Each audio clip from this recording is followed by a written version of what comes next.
"I can't read," whispered the single dad to the teacher. But no one expected her next words would explode his deepest secret wide open and rewrite his daughter's entire future. Before we get into the story, comment below where in the world you are watching from today. The crisp October wind rustled through the nearly bare trees outside Millbrook Elementary School. Jake Turner's weathered work boots echoed against the freshly waxed linoleum floor as he walked down the familiar hallway, his calloused hand holding onto his daughter's small one. The corridor walls were a cheerful parade of student artwork. Fall leaves in vivid oranges and reds, construction paper turkeys, and carefully printed alphabet charts that made his stomach tighten with familiar anxiety. "Look, Daddy!" 7-year-old Lily skipped beside him, her brown pigtails bouncing with each step. She pointed to a row of colorful drawings. "That one's mine, the tree with the red apples." Jake managed a smile, though his heart was hammering against his ribs. "Real pretty, sweetheart." He squeezed her hand, drawing strength from her innocent enthusiasm. The sharp scent of floor cleaner mixed with the waxy smell of crayons, smells that always made him feel like that scared little boy again, struggling in the back of the classroom. Room 112 appeared too quickly. Miss Grace Whitfield's name was spelled out in cheerful, autumn-themed letters on the door. Jake's throat went dry as he guided Lily inside. The classroom was warm and inviting, with rows of tiny desks and reading corners filled with cushions. Books lined the shelves everywhere he looked, a silent reminder of the world that had always been closed to him. Student projects hung from the ceiling on strings, gently swaying in the air from the heating vent. "Mr. Turner, Lily, please come in." Miss Whitfield rose from behind her desk with a welcoming smile. She was younger than Jake had expected, probably in her early 30s, with kind eyes and shoulder-length brown hair. She wore a cardigan in autumn colors that matched the classroom decorations. "Hi, Miss Whitfield," Lily chirped, immediately gravitating toward a shelf of stuffed animals in the corner. "You can look at the books while your dad and I talk, Lily," Miss Whitfield said gently. She gestured to the 2 adult-sized chairs positioned in front of her desk. "Please have a seat, Mr. Turner." Jake lowered himself into one of the chairs, feeling too big, too rough for this cheerful space. His hands, still carrying traces of engine grease from work despite scrubbing them raw, looked out of place against the neat desktop. "First, I want to say what a joy Lily is to have in class." "Miss," Whitfield began, her voice warm and genuine. "She's incredibly creative, always eager to help others, and her enthusiasm is contagious." Jake felt some of the tension ease from his shoulders. "She's a good kid, she really is." Miss Whitfield's expression softened slightly. "However, I've noticed she's having some difficulty with her reading skills. She's falling a bit behind, where we'd like her to be at this point in the year." The knot in Jake's stomach tightened. In the corner, Lily was happily flipping through a picture book, lost in her own world. "I've prepared some reading exercises she can work on at home, Miss," Whitfield continued, pulling out a folder. "Just 15 minutes each evening of reading together would make a huge difference." Jake's mouth went dry. He stared at the folder, at the neat rows of words that might as well have been written in Chinese for all he could understand them. The shame he'd carried for decades rose up like bile in his throat. "Mr. Turner?" Miss Whitfield prompted gently when he remained silent. Jake's hands clenched in his lap. He could feel the heat rising in his face, the familiar humiliation that had followed him since childhood. But this was for Lily. He had to do this for Lily. "I." His voice came out as a hoarse whisper. He glanced at his daughter, making sure she was still absorbed in her book, then leaned forward slightly. "I can't help her with reading." The words felt like gravel in his mouth. "I can't. I never learned to read." The confession hung in the air between them. Jake kept his eyes fixed on his hands, waiting for the judgment, the dismissal, the subtle shift in tone he'd heard so many times before when people discovered his secret. But Miss Whitfield's voice, when it came, held none of that. "Thank you for telling me," she said softly. "That must have been very difficult to share." Jake risked a glance up. There was no pity in her eyes, just genuine compassion that made his chest ache. She leaned forward slightly, her voice dropping so Lily wouldn't hear. "It's more common than you might think, Mr. Turner, And it's never too late to learn. Jake shook his head slightly. I've tried before, it's no use. Maybe you just needed the right teacher, miss, Whitfield said. She reached across the desk, her hand coming to rest gently on his rough one. Then we'll learn together. For Lily, and for you. The simple kindness in her touch, in her words, broke something open inside Jake. His vision blurred, and he had to blink hard against the sudden sting of tears. In the corner, Lily's sweet voice hummed a tune from her favorite cartoon, completely unaware that her world was shifting on its axis. Miss Whitfield's hand remained on his, steady and warm, as Jake struggled to find his voice again. The afternoon sun slanted through the classroom windows, casting long shadows across the alphabet charts and spelling lists that had always seemed like insurmountable barriers. But for the first time in decades, Jake felt something different when he looked at them, not just shame and fear, but maybe, just maybe, a tiny spark of hope. The ancient fluorescent light buzzed and flickered in Jake Turner's small kitchen, casting unsteady shadows across the worn linoleum floor. Steam rose from the pot of boiling water on the stove, and the familiar blue box of mac and cheese sat on the counter beside it. Jake mechanically followed the steps he'd memorized years ago. Boil water, add noodles, drain, mix in the orange powder, with milk and butter. He didn't need to read the instructions anymore. Like so many things in his life, he'd learned to get by through repetition and memory. The box had 3 pictures on it. He knew that much. The middle one showed what it was supposed to look like when done. That was enough. Lily sat at their small kitchen table, her legs swinging beneath her chair as she hummed a tune from school. The peeling flowered wallpaper behind her told the story of better days, back when his wife Sarah was still alive. She'd picked out that pattern, saying it would brighten up the place. Now, like everything else, it was showing its age. "Daddy, can we have hot dogs with it?"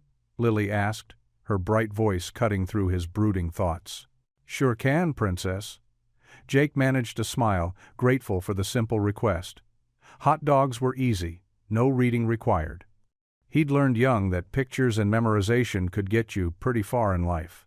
The hot dog package had a red banner across the top. That was the brand he knew was safe.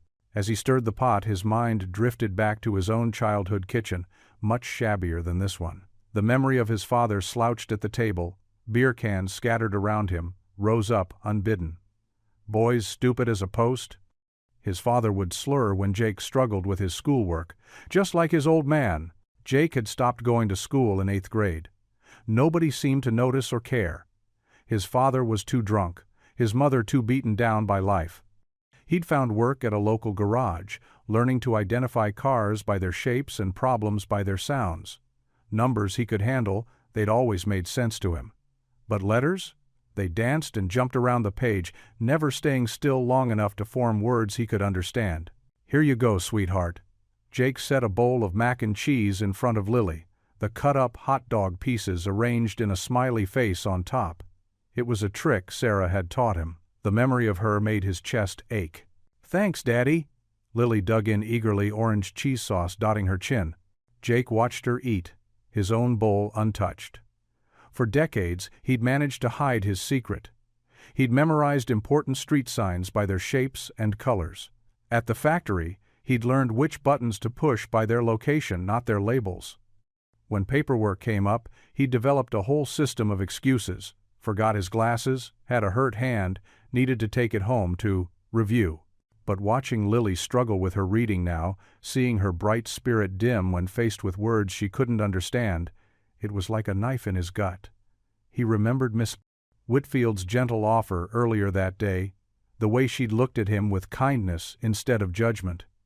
His cheeks burned with shame at the memory of his whispered confession. After dinner, Jake followed their nightly routine. He helped Lily brush her teeth, checked under her bed for monsters, finding none as usual, and tucked her into bed beneath her favorite purple comforter. Lily reached for the worn picture book on her nightstand. The Little Engine That Could. She'd memorized most of it, just like her daddy memorized things. "Can I read to you tonight?" she asked, her small voice hopeful. "Course you can, Princess." Jake settled beside her on the narrow bed, the springs creaking under his weight.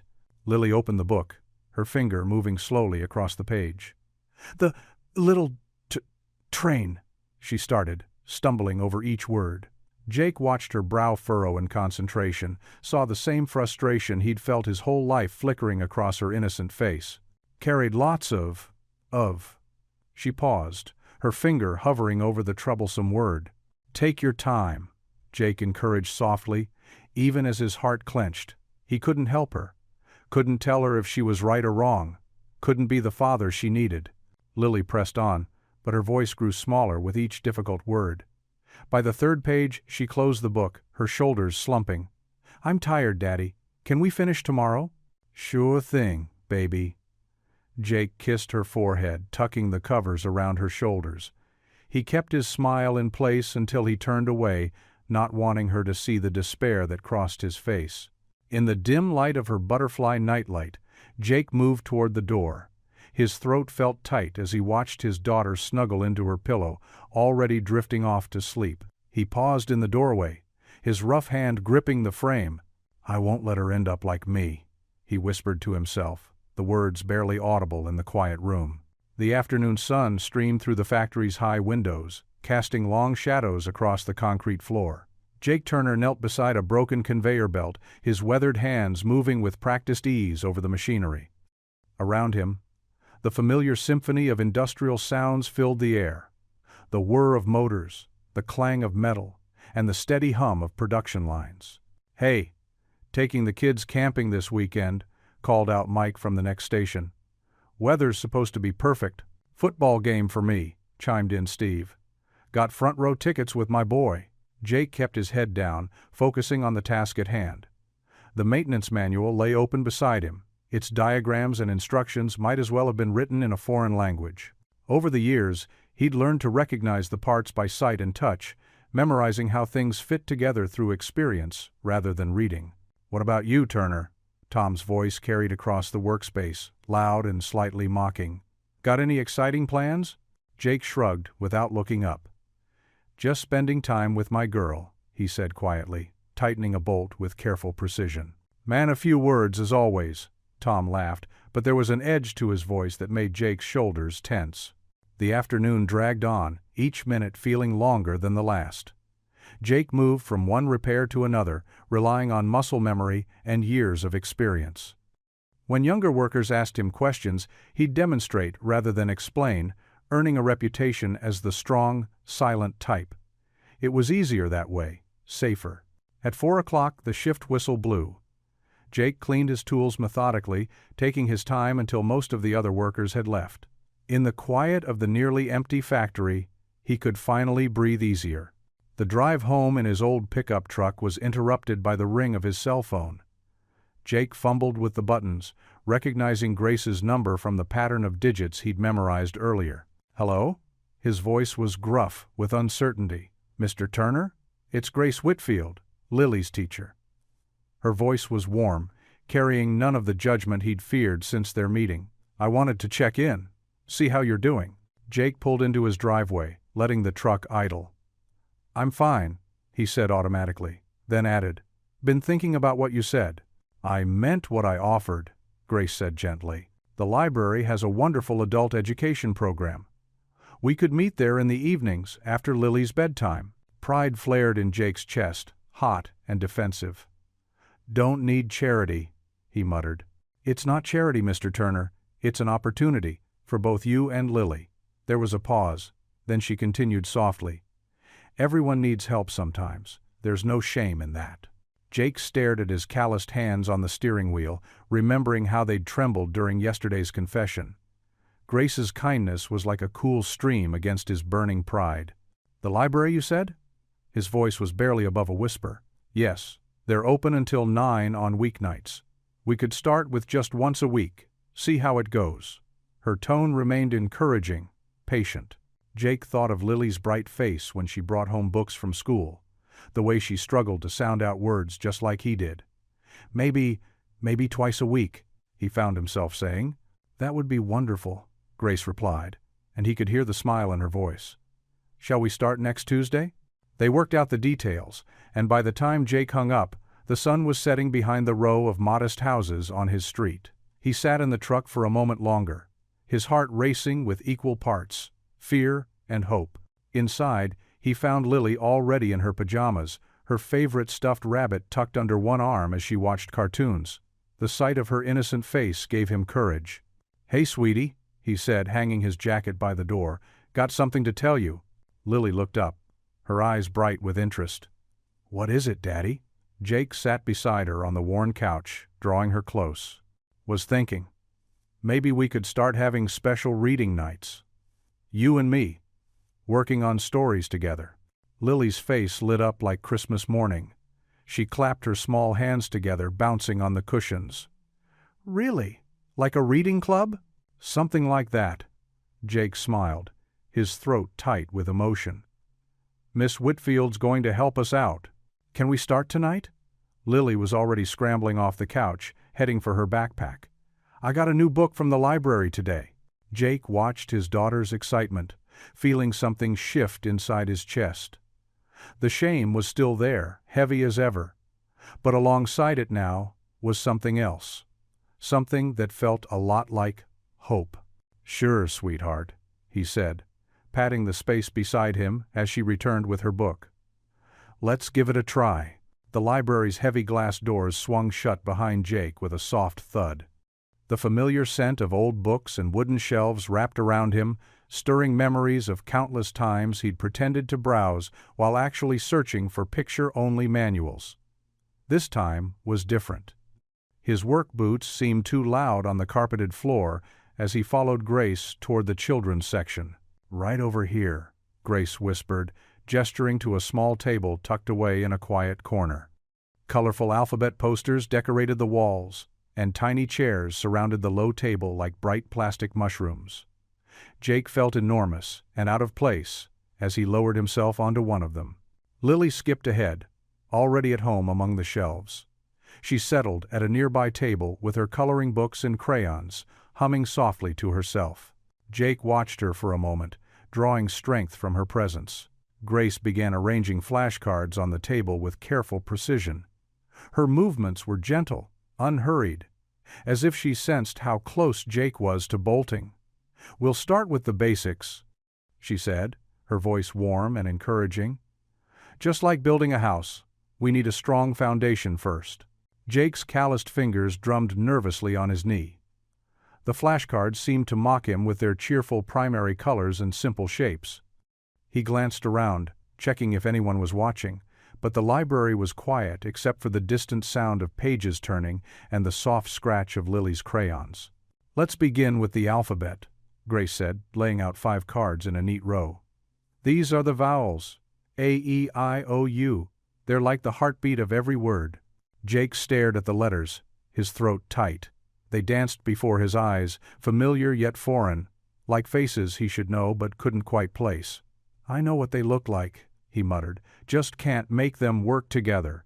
"That's okay," Grace assured him. She pointed to the first card. "Let's start with the sound each one makes." "Ah, sounds like the beginning of apple," she demonstrated, her voice barely above a whisper. Jake tried to copy her, but the sound came out strangled. His face burned. From the corner of his eye, he saw an elderly librarian glance their way, and his shame doubled. "This is stupid," he growled, starting to push back his chair. "I'm too old for this kindergarten stuff." But Grace's hand settled lightly on his arm, stopping him. "Jake," she said softly, "do you know what I see when I look at you?" She waited until he reluctantly met her eyes. "I see someone incredibly brave. It takes more courage to sit here and try than to walk away." He sank back down, his heart hammering. Lily looked up from her coloring, giving him a bright smile and a thumbs up. The simple faith in her eyes anchored him to his seat. Grace continued with infinite patience, guiding him through each vowel sound. Then she introduced simple consonants, B, C, D. Jake's tongue felt thick and clumsy as he sounded them out, but Grace never rushed him, never showed a hint of frustration. "Now," she said, after what felt like hours, "let's put these sounds together." She arranged 3 cards, C, A, T. Jake stared at them, panic rising in his chest. The letters seemed to blur together, refusing to make sense. Sweat beaded on his forehead. Take your time, Grace encouraged. Remember the sounds we practiced. What's the first one? Jake forced himself to focus on just the first letter. C makes the coo sound, he said gruffly. Perfect. And the next? A, like an apple. His fingers gripped the edge of the table. You've got it. And the last one? T. 2. Now put them together. Start with the first sound and don't stop between them. Just let them flow. Jake took a deep breath. His first attempt came out garbled. The second was barely better. But Grace nodded encouragingly, and he tried again. Coo, a two, cat. His eyes widened as the sounds suddenly clicked together, forming a word he knew. Cat! Daddy! You did it! Lily's excited squeal cut through the library's quiet as she launched herself at him.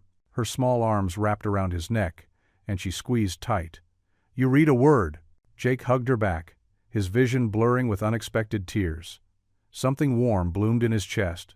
Not shame this time, but something different. Something that felt like pride. Grace beamed at them both, her eyes shining. That's just the beginning, she said softly.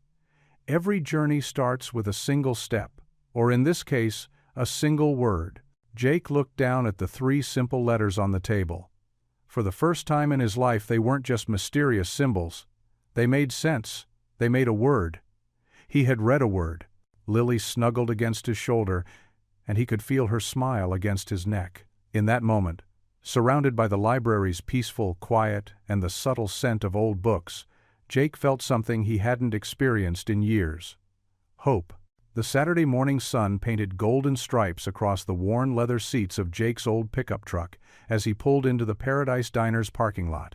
The chrome trim on the building's facade gleamed, and the neon "Open" sign buzzed welcomingly in the window.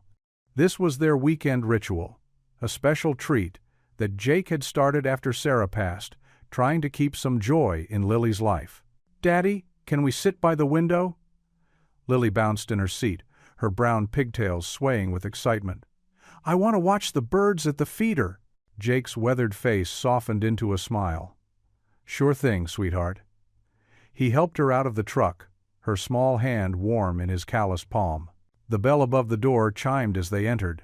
The diner smelled of coffee, maple syrup, and bacon familiar comfort wrapped in the clatter of plates and murmured conversations. Sally, the silver-haired waitress who'd worked there as long as Jake could remember, waved them toward their usual spot. Well, if it isn't my favorite Saturday morning customers.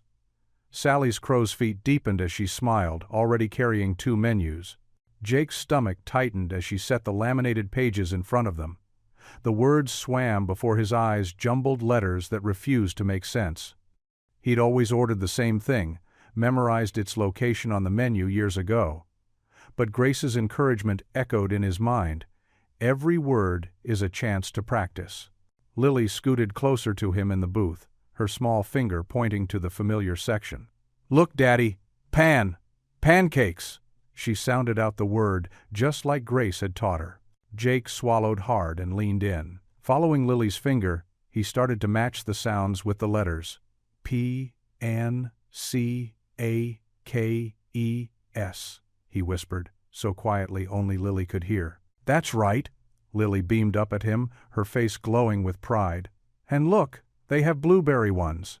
Sally stood nearby, her order pad ready, but she didn't rush them. Jake could feel her presence, warm and patient. When he glanced up, expecting judgment, he found only kindness in her eyes.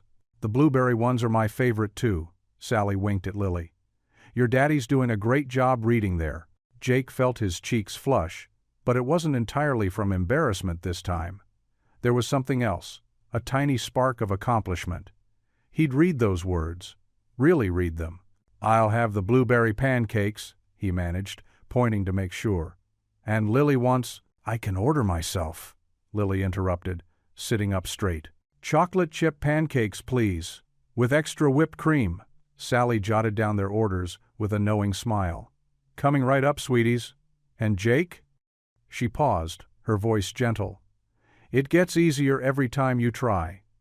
My Harold was just like you didn't learn to read until he was 50. Now he devours those Western novels like candy. After she left, Jake stared at the menu again. Words he'd skipped over for years started to take shape. He recognized eggs from Grace's flashcards and toast from their practice sessions. Each familiar letter felt like finding an old friend in a crowd. Lily chattered about her school project on butterflies, but her small hand stayed on the menu beside his, helping him sound out words when he struggled. She didn't make fun of his mistakes or get impatient.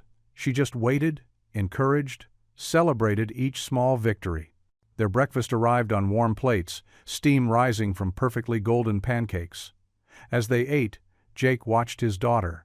She was so natural with words, so fearless about learning. She didn't know yet how the world could make you feel small for what you didn't know.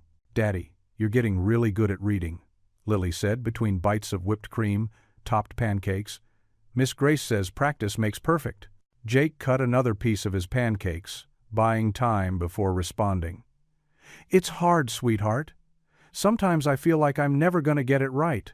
"But you are getting it right." Lily's fork clinked against her plate as she gestured enthusiastically. "You read pancakes all by yourself, and yesterday you read half of my bedtime story." From the counter, Sally caught his eye and gave him a thumbs up. She'd overheard Lily's excitement, and her smile carried no pity, only genuine happiness for his progress. Looking around the diner, Jake suddenly saw words everywhere. The exit sign, the restrooms placard, the specials board. They weren't just mysterious symbols anymore. They were beginning to make sense, like a code he was slowly cracking. When the check came, Jake studied it carefully. He recognized the numbers. He'd always been good with those. But now, he could make out, "Thank you," written at the bottom in Sally's neat handwriting, and "Please come again," printed at the top. Back in the truck, Lily buckled herself in, still talking about butterflies and pancakes, and how next time she might try the waffles instead. Jake turned the key, and the engine rumbled to life. As they pulled out of the parking lot, the morning sun caught the diner's windows, making them shine like possibilities. Lily's voice filled the cab with stories and questions, her excitement about everything infectious. Jake gripped the steering wheel, his heart full of something that felt like hope. Under his breath, so quiet it was almost lost under the engine's hum, he whispered, "I'll get better for her." The truck rolled down Main Street, past shops opening for the day, past signs he would one day be able to read without hesitation. For now, though, he had pancakes with his daughter, a few new words in his arsenal, and a promise he intended to keep. The autumn wind rustled through the nearly bare trees around Oak Ridge Elementary as the final bell rang. Jake Turner pulled up in his old pickup truck, parking in his usual spot near the school steps. He was a few minutes early, as always, wanting to make sure Lily never had to wait. The truck's engine ticked as it cooled, and Jake drummed his fingers on the steering wheel, watching other parents arrive. His heart stopped when he spotted Lily sitting alone on the concrete steps.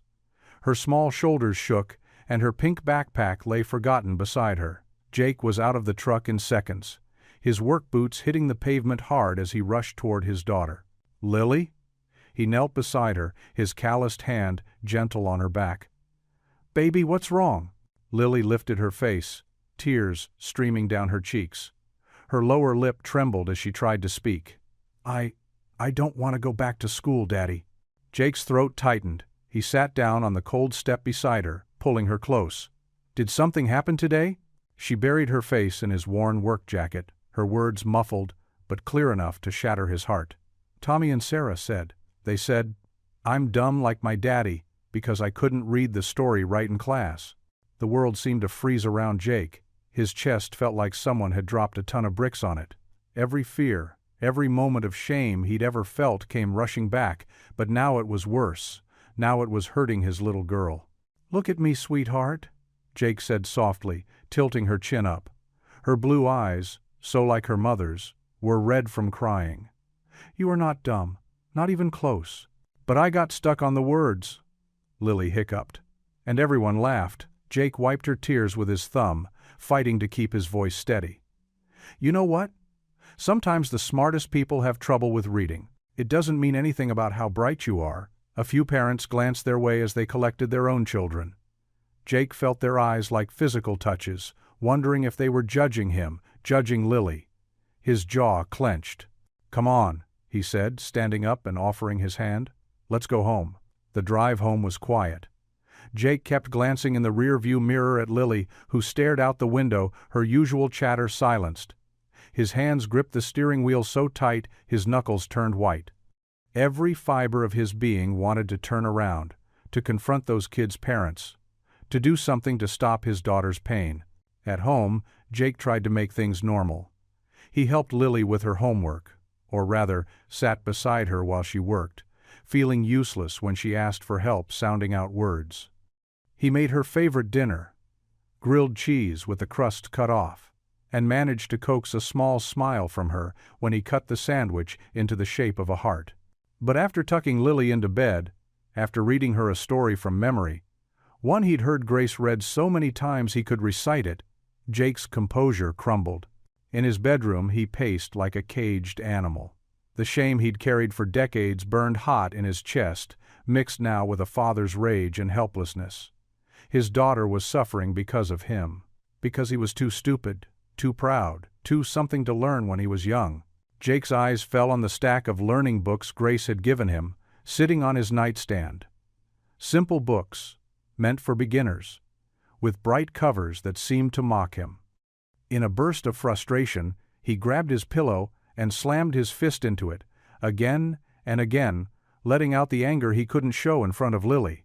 When his arms tired, he sank onto the edge of his bed, the pillow clutched in his hands. The house was quiet except for the hum of the heating vent and the distant sound of cars on the highway. Jake stared at those books, his vision blurring. The top book had a picture of a smiling sun on it. Grace had told him it was called First Steps to Reading. He reached out and touched the cover, then yanked his hand back as if it burned. How could he keep going? How could he sit there, struggling with baby books, when his little girl was being teased because of him? The pillow in his hands still bore the indents from his fists. Jake's shoulders slumped as he looked at it, feeling the fight drain out of him. He thought of Lily's tears, of Grace's gentle encouragement, of all the years he'd spent hiding and making excuses. The books sat there, waiting. Jake stared at them, his heart heavy with uncertainty. Could he really do this? Was it too late? Or would giving up now only prove those kids right? About him, and worse, about Lily. His hands trembled as they rested in his lap.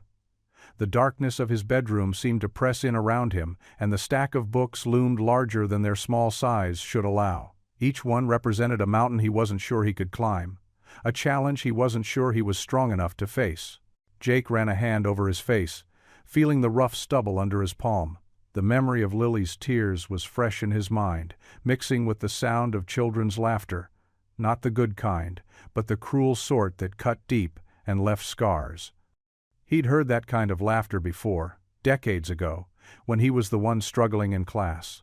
The books waited silently, neither judging nor encouraging. They were just there, like Grace's offered hand, like Lily's trust in him, like all the possibilities he'd been too afraid to grasp before. Jake sat in the darkness, wrestling with his demons, unsure if he had the strength to pick up those books again. The factory's morning shift started like any other. The hum of machinery filled the air, mixing with the familiar scent of metal and oil. Jake Turner stood at his workstation, his calloused hands moving with practiced ease over the equipment he knew by heart. 20 years of experience had taught him every sound, every rhythm of the machines he maintained. The loud buzz of the intercom cut through the mechanical drone. "All workers to the main floor for an important announcement." Mr. Daniels' voice echoed through the building. Jake wiped his hands on his work pants and joined the stream of workers heading toward the center of the factory. The fluorescent lights cast harsh shadows as everyone gathered, their conversations creating a low murmur that bounced off the concrete walls. Mr. Daniels, the foreman, stood on a raised platform, his gray hair neatly combed, his pressed shirt a stark contrast to the workers' oil-stained uniforms. He cleared his throat, and the murmuring died down. "Morning, everyone," he began, his voice firm and businesslike. "The company's implementing some changes. Starting next month, all workers will need to pass a written qualification exam." Jake's stomach clenched. The word written hit him like a physical blow. "This affects everyone, Mr. Daniels continued. "Current positions, future promotions, Everything. The exam will cover safety protocols, maintenance procedures, and general workplace policies. Study materials will be distributed this afternoon. The knot in Jake's stomach twisted tighter. He could feel sweat forming on his forehead, and his mouth went dry. Around him, his co-workers nodded and shrugged, some looking bored, others mildly interested. "Any questions?" Mr. Daniels asked. Tom, a loud-mouthed co-worker, raised his hand. "How hard's it gonna be, boss? Some of us ain't exactly scholars." A few chuckles rippled through the crowd. "It's basic stuff you should all know," Mr. Daniels replied. "Just need to prove you can follow written instructions and understand safety guidelines. That's all." Just. That word echoed in Jake's head. Just. Nothing was just anything when you couldn't read. The workers began dispersing, their conversations filling the air with casual complaints and jokes. Jake remained rooted to his spot, his boots feeling like they were made of lead. "Piece of cake, right?" Tom elbowed him as he passed. "Even you could pass this one, Turner." Jake managed a weak nod, his throat too tight to speak. He watched as others returned to their stations, discussing the announcement as if it was nothing more than a minor inconvenience. Back at his workstation, Jake tried to focus on the machinery, but his hands trembled slightly. Every label on every machine seemed to mock him now. The safety signs he'd memorized by their colors and shapes suddenly felt like threats. During lunch break, the exam was all anyone talked about. Jake sat at his usual corner table, picking at his sandwich, while conversations swirled around him. "My kid could pass this thing," someone laughed. "Better brush up on those big words," another joked. Jake felt sick. The half-eaten sandwich sat like a rock in his stomach. 20 years of hard work, of proving himself through actions rather than words, and now it could all disappear because of some test. The afternoon dragged on endlessly. When Mr. Daniels started distributing the study packets, Jake accepted his with shaking hands. The stack of papers might as well have been written in Chinese for all he could understand them. "Make sure you review everything thoroughly," Mr. Daniels said as he handed them out. "The exam is in 4 weeks." 4 weeks. Jake stared at the packet, the black marks swimming before his eyes. 4 weeks to learn what most people picked up in elementary school. 4 weeks to save his job, his dignity, his ability to provide for Lily. The drive home felt longer than usual. The study packet sat on the passenger seat like an unwelcome passenger. Jake's knuckles turned white as he gripped the steering wheel, his jaw clenched so tight it hurt. At a red light, he glanced at the packet again. The company logo stared back at him, along with rows of text he couldn't decipher. A horn honked behind him when he didn't notice the light turn green. The familiar streets of their small town passed by in a blur. Jake barely noticed the usual landmarks. The diner where he and Lily had their Saturday morning pancakes, the park where she played, the library where Grace had been trying to help him. His muttered words barely carried over the engine's rumble. "I don't have a choice anymore." The words tasted bitter in his mouth, but they were true. He'd run out of ways to hide, out of excuses, out of alternatives.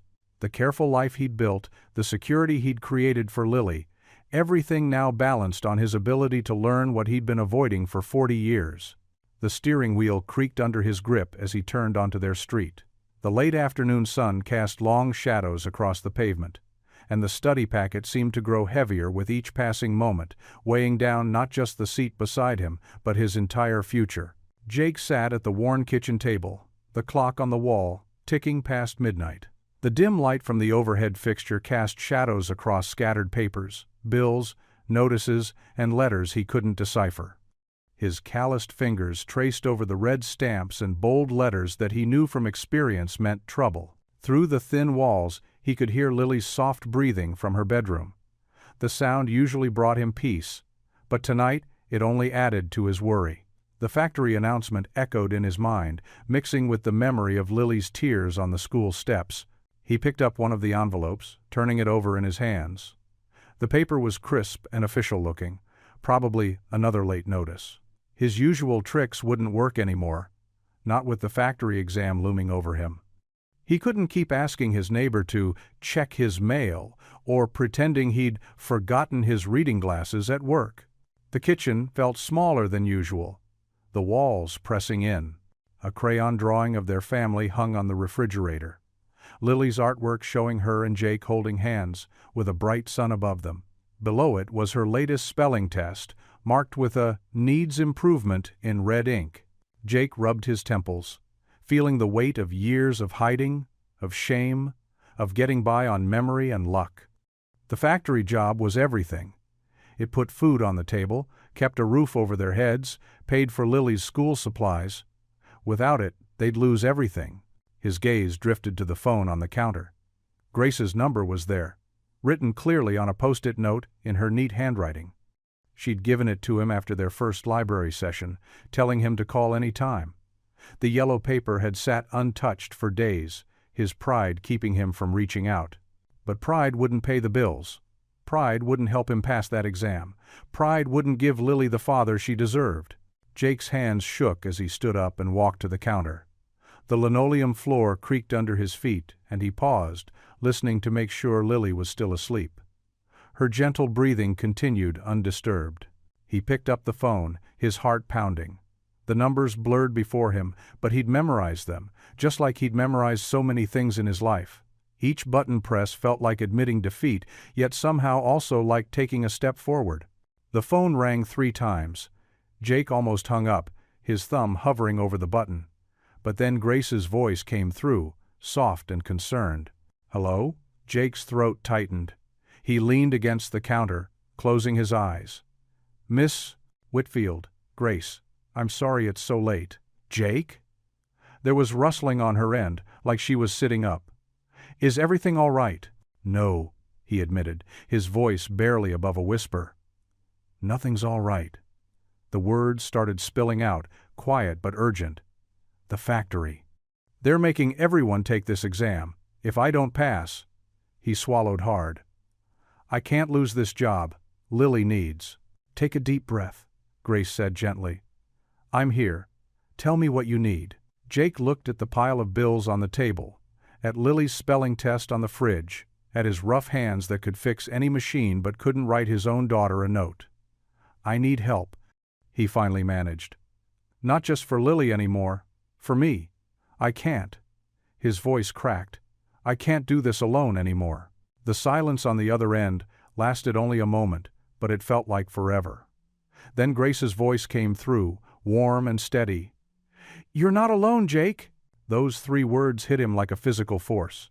He gripped the counter, feeling something break loose in his chest, not pride shattering, but walls crumbling, walls he'd built over decades of hiding, of shame, of trying to be strong all by himself. "We'll start tomorrow," Grace continued. "We'll work as long as it takes. You can do this, Jake. I believe in you." Jake looked at Lily's drawing again, at the bright sun she'd colored above their heads. For the first time since the factory announcement, since seeing his daughter cry on those school steps, he felt something other than fear. It was small, just a flicker. But it was there. Hope. "Thank you," he whispered, meaning it more than he'd meant anything in years. "Get some rest," Grace said softly. "We have work to do tomorrow." After hanging up, Jake stood in the quiet kitchen for a long moment. The bills were still there, the exam still loomed, the challenges hadn't changed. But something had shifted inside him. He wasn't just fighting for Lily anymore, he was fighting for himself too. And he wasn't fighting alone. He walked to Lily's room and peeked in. She was curled up with her favorite stuffed bear, her face peaceful in sleep. A book lay open on her bedside table, one of the simple readers Grace had given them. Jake picked it up, running his finger along the spine, feeling not just the weight of the book, but the weight of possibility. The sliver of hope in his chest grew stronger. It wasn't much, just a small light in the darkness. But it was real. And for tonight, it was enough.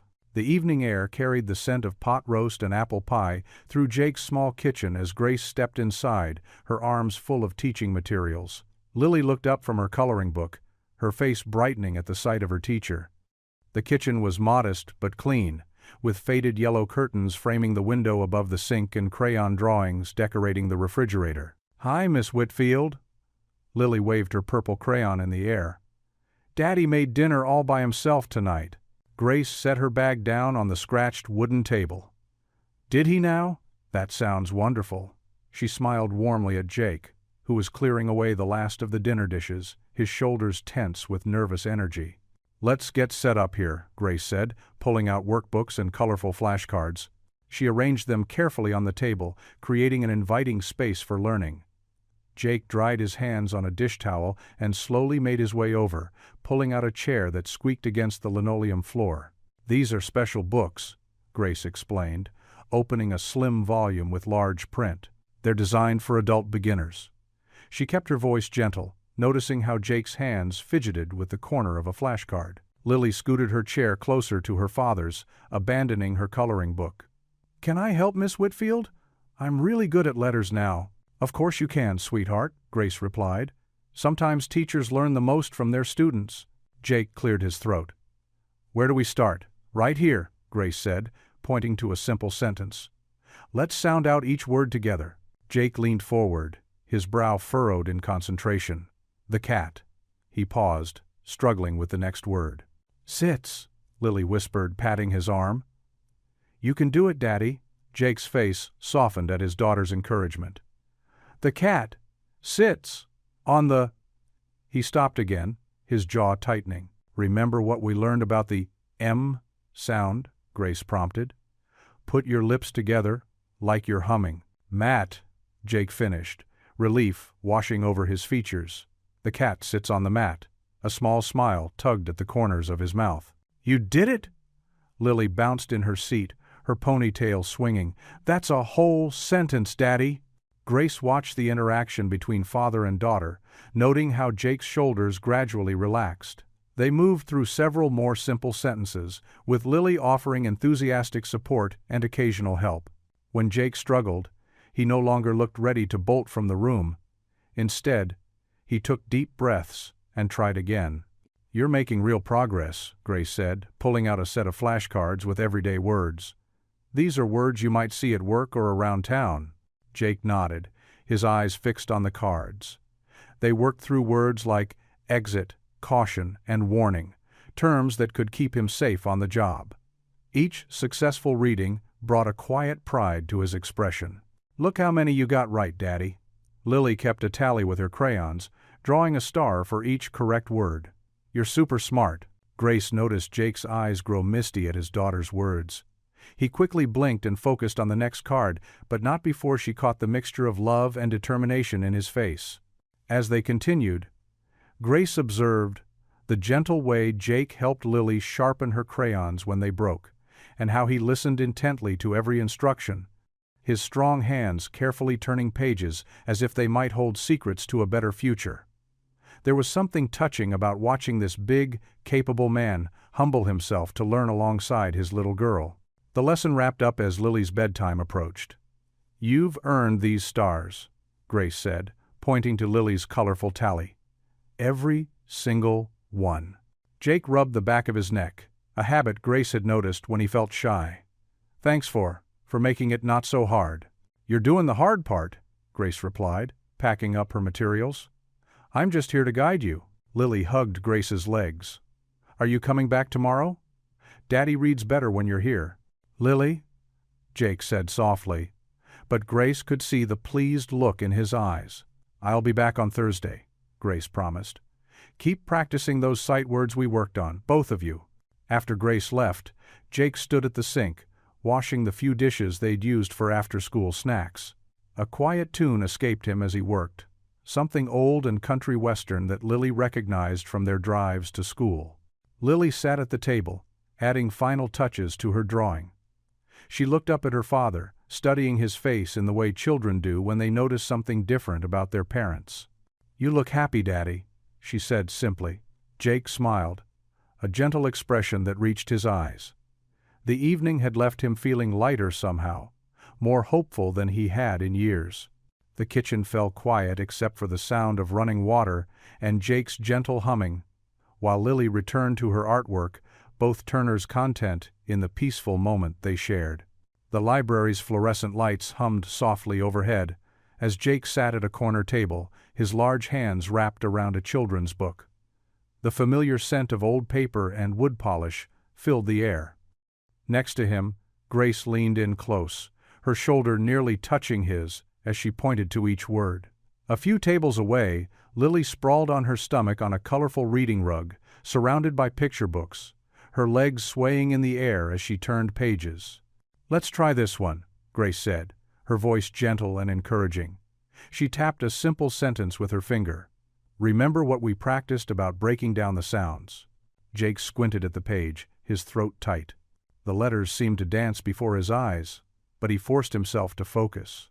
He'd been practicing all week, spending late nights at his kitchen table going over the flashcards Grace had made him. "The big," Jake started, his voice barely above a whisper. He paused, studying the next word carefully. D. Dog. His confidence grew slightly with each sound. Ran. Fast. "That's it," Grace's eyes lit up. "You did it, Jake. You read the whole sentence." A small smile tugged at the corner of his mouth. Something warm bloomed in his chest. Pride? Maybe? It felt strange but good. "Again," he said, straightening his shoulders. "I want to try it again." Grace nodded, her expression soft. "Go ahead." Jake took a deep breath and started over. This time, the words came a little easier, like stepping stones across a stream. He'd never admit it, but he'd been practicing that particular book at home, memorizing the shapes of certain words. They moved on to a new page, and Jake's confidence wavered at the sight of unfamiliar words. His calloused finger traced beneath each letter as Grace had taught him. L. He frowned at a longer word. "Take your time," Grace murmured.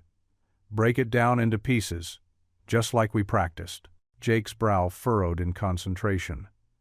"Elephant?"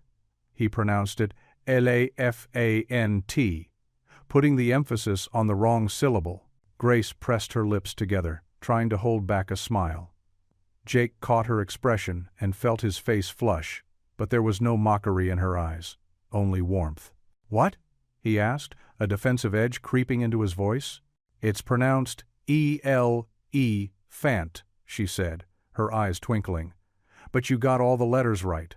Jake looked at the word again, and suddenly the absurdity of it struck him. A small chuckle escaped his lips. E-L-E, Fant, he repeated correctly, shaking his head. "Sounds better that way." Grace laughed softly with him, and the tension in his shoulders eased. For a moment, he forgot about the shame that had weighed him down for decades. He forgot about the factory exam looming over him. He was just a man learning something new, sitting next to a kind woman who believed in him. "Daddy!" Lily's voice carried across the library, earning her a gentle shush from the librarian. She scampered over to their table, clutching a book to her chest. "Look what I found. Can we check it out?" Jake glanced at the cover. Something about a magical tree house. The words were too advanced for him yet, but he recognized the picture. "Sure, sweetheart," he said, ruffling her hair. "Maybe Miss Whitfield can help us read it together sometime." Grace gathered their materials as the library's closing announcement echoed through the building. Outside, the evening air had turned cool, and streetlights cast long shadows across the parking lot. Lily skipped ahead to Jake's truck, hugging her new book. "Same time tomorrow?" Grace asked, adjusting her bag on her shoulder. Jake nodded, keys jingling in his hand. "Thank you for," he gestured vaguely, struggling to find the right words. "For all this?" Grace touched his arm lightly, her hand warm through his worn denim jacket. "You're stronger than you know, Jake." The simple touch, the sincere words, they hit him like a physical force. Heat crept up his neck, and that unfamiliar warmth spread through his chest again. It had been years since anyone had believed in him like this. Years since he'd felt this kind of connection with another person. Not since Lily's mother. He watched Grace walk to her car, the evening breeze playing with her hair.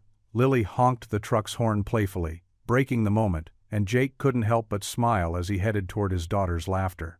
The morning sun painted long shadows across the dashboard as Jake drove his old pickup truck down Main Street. Lily bounced in her car seat, her dark pigtails swaying with each movement. The air was crisp and clean, carrying the sweet scent of autumn leaves through the cracked window. "There's one, Daddy," Lily pointed excitedly at an upcoming sign. "Try that one." Jake gripped the steering wheel a little tighter, squinting at the green street sign ahead. He'd been practicing his letters religiously with Grace, and street signs had become their impromptu classroom on weekend drives. P. Park. Jake started slowly, sounding out each letter just as Grace had taught him. Park. Avenue. His face broke into a smile as Lily clapped her hands. "You did it. You're getting so good, Daddy." Her pride in him made his chest swell. "STOP." Jake read the next sign confidently, coming to a careful halt. This one he knew by heart now, but it still felt good to read it properly, instead of just recognizing the shape. Lily giggled. "That's an easy one. Try the big yellow one over there." They continued their game all the way to Roosevelt Park, Jake tackling each sign with growing confidence while Lily cheered him on. Some words still stumped him, but he didn't feel the same crushing shame anymore when he had to skip one. Progress was progress, Grace always said. The parking lot was half full when they arrived, families taking advantage of the beautiful weekend weather. Jake helped Lily out of her car seat, and she immediately sprinted toward the playground, her pink jacket fluttering behind her. "Careful on the climbing frame," he called after her, following at a more measured pace. The wood chips crunched under his boots as he made his way to an empty bench with a good view of the playground. He was watching Lily navigate the monkey bars when a familiar bark caught his attention. A golden retriever bounded across the grass, its leash trailing behind it. Jake's heart skipped a beat when he saw who was holding the other end. "Miss Grace!" Lily shouted from the top of the slide, waving frantically. Grace looked up, surprise and pleasure lighting up her face. She was dressed casually in jeans and a soft blue sweater, her honey blonde hair loose around her shoulders instead of in its usual neat teaching style. The dog pulled her toward them, tail wagging furiously. "Well, this is a nice surprise," Grace said warmly as she approached. "Hi, Lily. Hi, Jake." "This is perfect," Lily declared, running over to pet the dog. "Can you stay and play with us, please?" Jake started to protest, not wanting to impose on Grace's weekend, but she was already settling onto the bench beside him. "I'd love to," she said, her eyes twinkling. "Max here could use the exercise, and I can't think of better company." Lily immediately took charge, organizing an elaborate game of fetch that had all three of them laughing.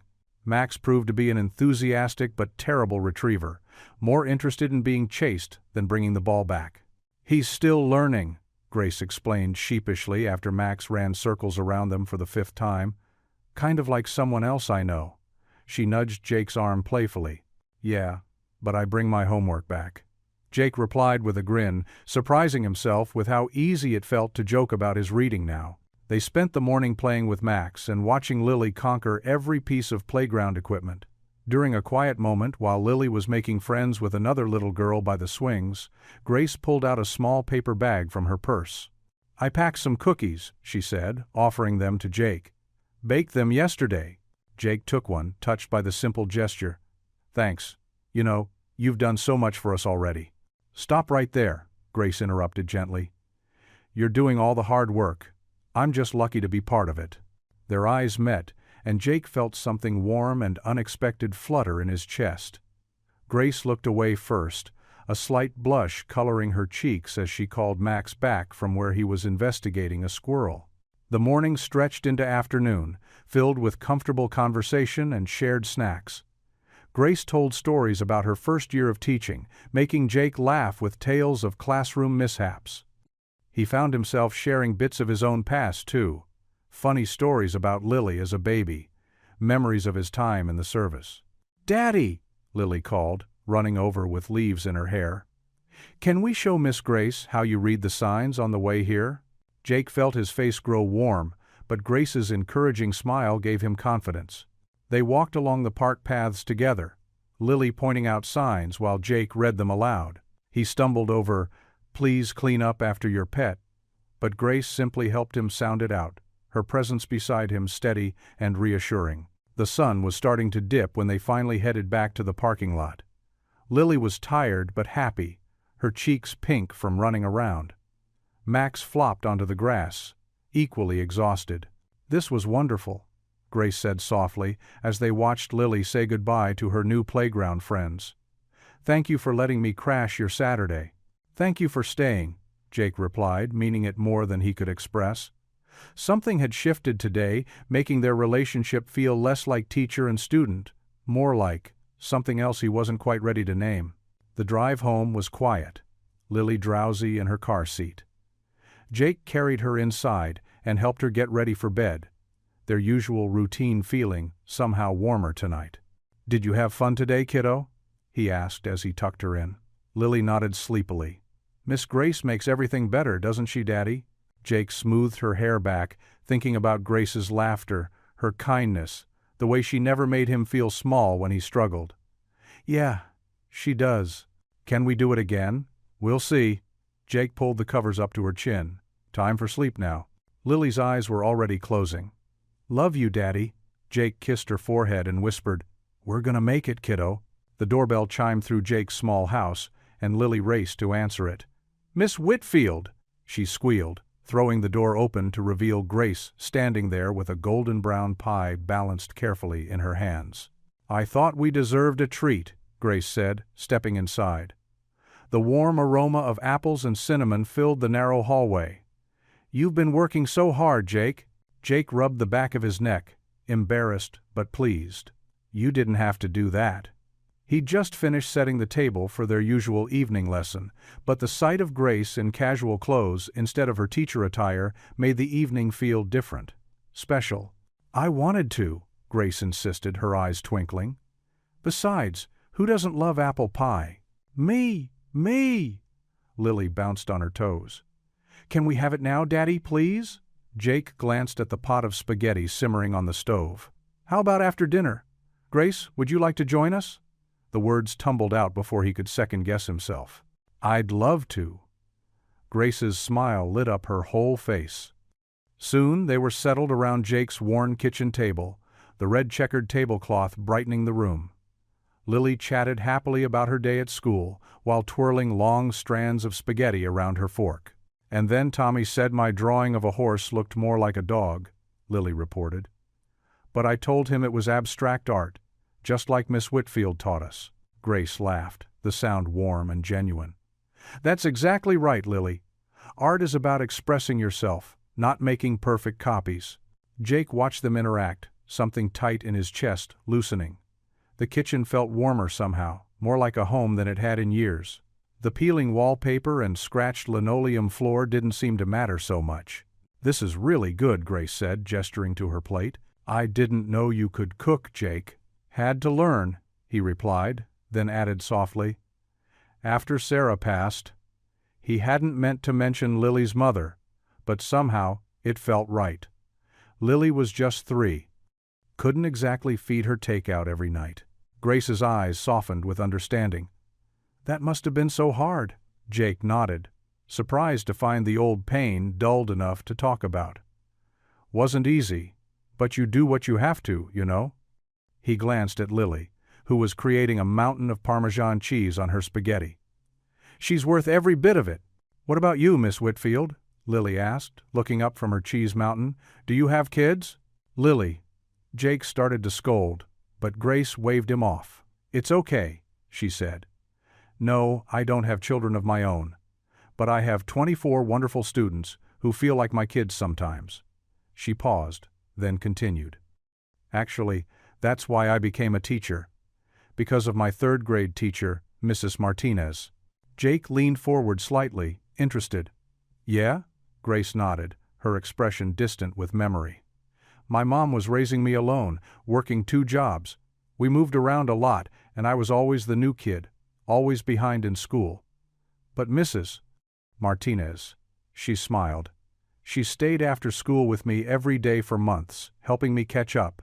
She made me believe I could do anything." "That's like you helping Daddy," Lily exclaimed. Jake felt his cheeks warm, but Grace's next words surprised him. "You know what, Lily? Your daddy reminds me a lot of myself back then. Determined, brave." She turned to Jake. "It takes real courage to face something that scares you." Jake stared down at his plate, emotion thick in his throat. "Didn't feel brave, growing up. Felt stupid. My old man." He took a deep breath. He'd drink, get mean. School wasn't exactly a priority. By 15 I was working full-time, trying to help Mom keep the lights on. Grace reached across the table and touched his hand briefly. But you're here now. That's what matters. After dinner, Lily insisted on serving the pie herself, carefully carrying each plate as if she were a waitress at a fancy restaurant. The pie was still warm, the crust flaky and perfect. "This is amazing," Jake said after his first bite. "You're full of surprises, Miss Whitfield." "Grace," she corrected gently. "After sharing a meal like this, I think you can call me Grace." "Grace," he repeated, testing the name. They talked late into the evening, long after the pie was gone and Lily had dozed off on the couch. Jake found himself sharing stories he hadn't told anyone in years. About dropping out of school, joining the military to escape his hometown, meeting Sarah at a bus stop in the rain. Grace listened with such genuine interest that the words just kept coming, as if a dam had broken somewhere inside him. She shared her own stories too, about her mother's struggles and triumphs, about the satisfaction of helping children learn, about her dream of opening a literacy center for adults someday. Finally, glancing at the clock, Grace stood to leave. "I should go. It's getting late." Jake walked her to the door, Lily's soft breathing the only sound in the quiet house. "Thank you," he said. "Not just for the pie, for everything." "Thank you for letting me be part of this," Grace replied softly. She hesitated, then added, "Same time tomorrow?" "We'll be here." Jake stood in the doorway, watching as Grace walked to her car. The porch light caught her hair, turning it to gold for a moment. She waved before getting in, and Jake lifted his hand in response. As her taillights disappeared down the street, Jake felt something unfamiliar stirring in his chest, a warmth he'd almost forgotten existed. It was more than just hope for learning to read, more than gratitude for her help. For the first time since losing Sarah, he felt his heart opening to the possibility of love again. The thought should have scared him, but somehow it didn't. Instead, it felt like one more small victory in a growing list of reasons to believe in himself again. The school auditorium hummed with activity as parents filed in, finding seats among the rows of metal folding chairs. Jake Turner sat rigidly in the front row, his work-worn hands clasped tightly in his lap. The stage lights cast a warm glow on the red velvet curtains, and somewhere behind them, Lily waited with her classmates. Jake tugged at his collar, feeling out of place in his best flannel shirt and the only tie he owned. Around him, other parents chatted easily, sharing stories and laughs. He kept his eyes fixed on the empty stage, his heart pounding with a mixture of pride and anxiety. "Is this seat taken?" Grace's gentle voice made him look up. She stood there in a pretty blue dress, her eyes twinkling with warmth. Jake quickly nodded, shifting to make room. "Nervous?" she asked softly as she sat beside him. "That obvious, huh?" Jake managed a small smile. "Never thought I'd be sitting here actually understanding what my little girl might read." Grace squeezed his arm. "You've come so far, Jake. Tonight is about celebrating that." The lights dimmed, and Principal Martinez stepped onto the stage. "Welcome, parents and families, to our annual third-grade writing showcase." Jake barely heard the introduction. His eyes were glued to the curtain, watching as it slowly opened to reveal 3 rows of children seated on risers. Lily sat in the middle row, wearing the yellow dress they'd picked out together at the thrift store. Her hair was tied back with a matching ribbon, and even from where he sat, Jake could see her searching the crowd for him. When their eyes met, Lily's face lit up with a smile that made his chest ache with love. She gave a tiny wave, and Jake waved back, noticing his hand was trembling. One by one, students stepped up to the microphone to read their essays.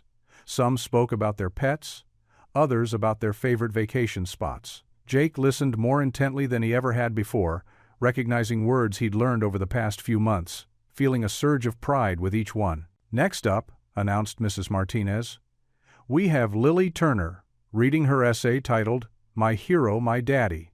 Jake's breath caught in his throat. Beside him, Grace reached over and squeezed his hand. He gripped back, grateful for the anchor, as Lily approached the microphone, her paper clutched in slightly shaking hands. "My hero doesn't wear a cape," Lily began, her clear voice carrying through the auditorium. "He doesn't fly or have super strength.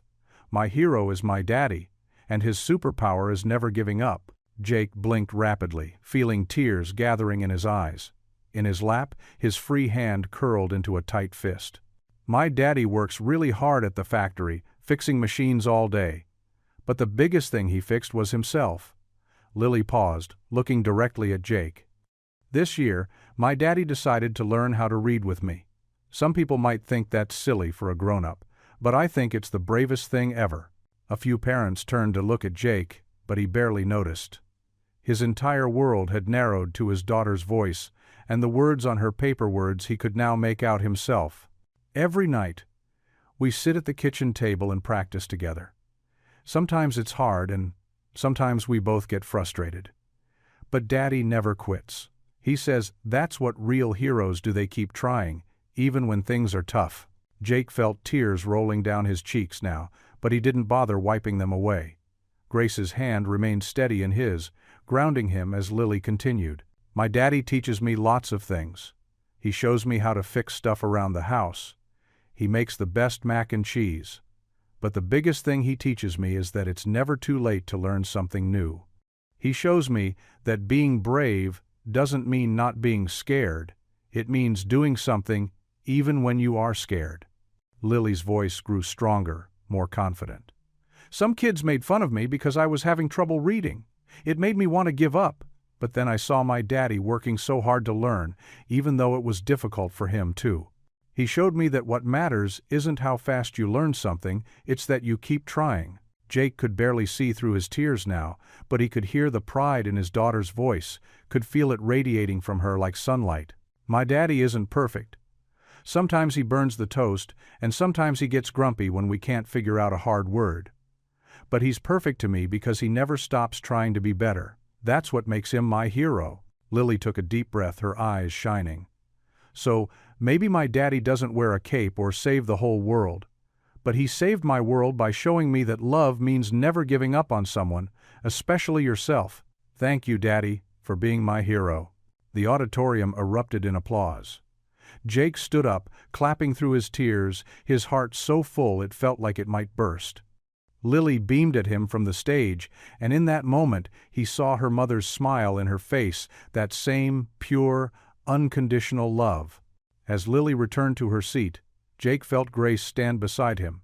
She wrapped her arms around him in a tight hug, and he held on, letting the tears fall freely now. "You're her hero, Jake," Grace whispered against his ear, her own voice thick with emotion. "You've always been her hero." Jake couldn't speak, but he nodded against her shoulder, finally understanding that the shame he'd carried for so long had been transformed into something beautiful through his daughter's eyes. He wasn't just learning to read, he was learning to see himself the way Lily saw him, as someone worthy of love, capable of growth, and brave enough to try. The rest of the showcase continued, but Jake hardly noticed. His heart was too full of Lily's words, of the pride in her voice, of the realization that every struggle, every moment of frustration, every small victory had led to this moment. He was her hero, not despite his flaws, but because he was willing to face them for her, for himself, and for the future they were building together. The factory floor buzzed with its usual morning activity machines, whirring, metal clanking against metal, workers calling out to each other across the concrete expanse. Jake Turner stood at his workstation, a well-worn safety manual propped against the edge of his toolbox. His calloused finger traced beneath each word as he struggled to make sense of the text, his lips moving silently. The past few weeks of lessons with Grace had given him enough confidence to attempt this small act of reading in public. The familiar diagrams helped he'd memorized most of the machine parts years ago. But now he wanted to understand the words that went with them. "Hey, Turner!" Tom's booming voice carried over the machinery's drone. "What's got you so interested in that manual? Never seen you read anything before." Jake's shoulders tensed. He tried to look casual as he lowered the manual, but Tom was already striding over, a mocking grin spreading across his face. The stocky man's steel-toed boots echoed against the concrete floor with each step. "Just checking something," Jake mumbled, attempting to slide the manual into his toolbox. Tom reached out and snatched it away. "Let's see what's so fascinating." His eyes narrowed as he watched Jake's reaction. "Come on, read it out loud for us. Share with the class." A few other workers stopped what they were doing, turning to watch. Jake's throat went dry as Tom held the manual up, pointing to a paragraph about proper machine maintenance. I'm busy," Jake said, reaching for his wrench. "Got work to do." "What's wrong, Turner?" Tom's voice grew louder, drawing more attention. "Too many big words for you?" He paused, his eyes widening with realization. "Wait a minute. You can't read, can you?" The words hit Jake like a physical blow.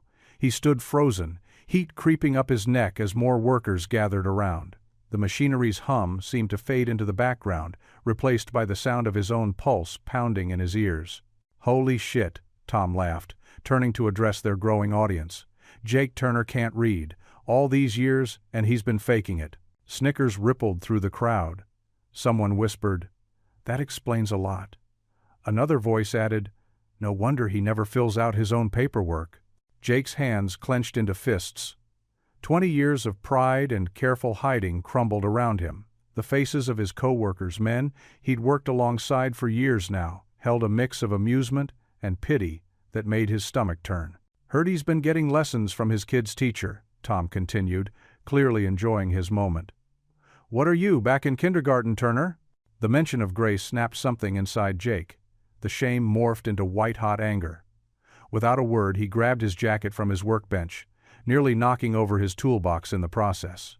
"Aw, come on, Turner," Tom called after him. "We're just having some fun. Want me to read you a bedtime story?" More laughter followed Jake as he stormed through the factory floor. Workers stepped aside, some looking uncomfortable, others still chuckling. The foreman emerged from his office, calling out, "Turner, where are you going?" Jake didn't answer. He couldn't. The words were stuck in his throat, choking him along with his humiliation. He shoved open the heavy metal door to the parking lot, the cool morning air hitting his face. His truck sat in its usual spot, covered in a light layer of factory dust. Jake's hands shook as he fumbled with the keys, dropping them once before managing to unlock the door. He climbed in and slammed it shut, gripping the steering wheel until his knuckles turned white. The drive home passed in a blur. Jake barely registered the streets or stop signs, his mind replaying the scene over and over. Every laugh, every whisper, every pitying glance carved deeper into his soul. Everything he'd built, all his careful precautions over the years, had come crashing down in minutes. His phone buzzed several times, probably Grace, maybe the foreman. He ignored them all. The empty house greeted him with silence. Lily was at school, unaware that her father's world had just imploded. Jake stood in the dark kitchen, his jacket still on, unable to move. The clock on the microwave blinked 10:47 a.m. He should be at work. He should be providing for his daughter. Instead, he was hiding in his own home, feeling like that ashamed little boy who dropped out of school all those years ago. The phone buzzed again. Grace's name lit up the screen. Jake stared at it until it went dark, then sank into a kitchen chair. The same chair where Grace had sat with him, patiently helping him sound out words. Where Lily had cheered for his small victories. Where he'd actually started to believe he could change his life. What a fool he'd been. The house grew darker as clouds rolled in outside, matching his mood. Jake sat motionless, ignoring the persistent buzzing of his phone. Each call from Grace felt like another reminder of his failure. How could he face her now? How could he face anyone? The kitchen windows reflected his slumped figure, a shadow of the man who'd stood proudly at Lily's recital just days ago. That brief moment of triumph seemed like it had happened to someone else, in another lifetime. Now, surrounded by the growing darkness of his kitchen, Jake Turner felt himself shrinking back into the shadows where he'd hidden for so long. His phone buzzed one more time, then fell silent. In the quiet darkness, Jake buried his face in his hands, his shoulders shaking with the weight of his shattered pride. The days crawled by in a gray haze. Jake's small house felt like it was closing in on him, the walls holding in all his shame and regret. Every morning, he'd wake up and stare at the pile of learning books on his kitchen table. Grace's neat handwriting visible on sticky notes, marking important pages before shoving them into a drawer where he wouldn't have to look at them. The phone would ring, and he'd check the caller ID, his heart sinking when he saw Grace's name. Each time, he let it go to voicemail. After the 5th call, he unplugged the phone altogether. "Daddy, aren't we going to have our reading time tonight?" Lily asked one evening, her small face hopeful as she clutched her favorite storybook. She stood in her purple pajamas, bare feet curling against the worn linoleum floor. Jake's jaw tightened as he scrubbed a pot in the sink with more force than necessary. "Not tonight, honey. Daddy's tired." "But Miss Whitfield is coming over, right? She always comes on Tuesdays." The pot clattered loudly as Jake dropped it into the sink. "I said no." His voice came out sharp, making Lily jump. The hurt in her eyes was immediate, and she took a step back, the book held tight against her chest like a shield. Regret washed over him instantly. "Lily, I'm sorry, I didn't mean to." He reached for her, but she was already running to her room. The sound of her door closing felt like a punch to his gut. Jake slumped against the counter, running his wet hands over his face. What kind of father yells at his little girl for wanting to read? The same kind that can't even read himself, he thought bitterly. Later that night he knelt by Lily's bed where she lay, pretending to be asleep. "Baby, I'm so sorry," he whispered, stroking her hair. "Daddy's just going through some stuff right now. I shouldn't have raised my voice." Lily rolled over, her eyes shining in the dark. "Are you mad at Miss Whitfield? She misses us. She told me at school today." Jake's throat tightened. "No, sweetheart, I'm not mad at her, I'm just—" He couldn't finish the sentence. How could he explain to a 7-year-old that he felt like a complete failure? The next morning Jake called his old friend Mike, who worked construction jobs across 3 states. The conversation weighed heavily on him as he paced his small living room. "Listen, Mike, I might need to take you up on that offer," Jake said, keeping his voice low even though Lily was at school. "Those traveling jobs you mentioned, they still available?" "Sure, always need good hands," Mike replied. "But what about Lily? Thought you were settled there for her schooling and all." Jake's chest ached at the question. "Yeah, well, sometimes things change. She's young, she'll adjust. Better than staying here where everyone knows." He couldn't finish the sentence. "Known you 20 years, Jake. Running ain't your style. Maybe it should be." Jake stared at the family photo on the wall, him and Lily at the park last summer, both smiling. "What kind of future can I give her here? Factory work's gonna dry up once they realize I can't handle the paperwork. At least on the road, I can earn enough to keep her fed."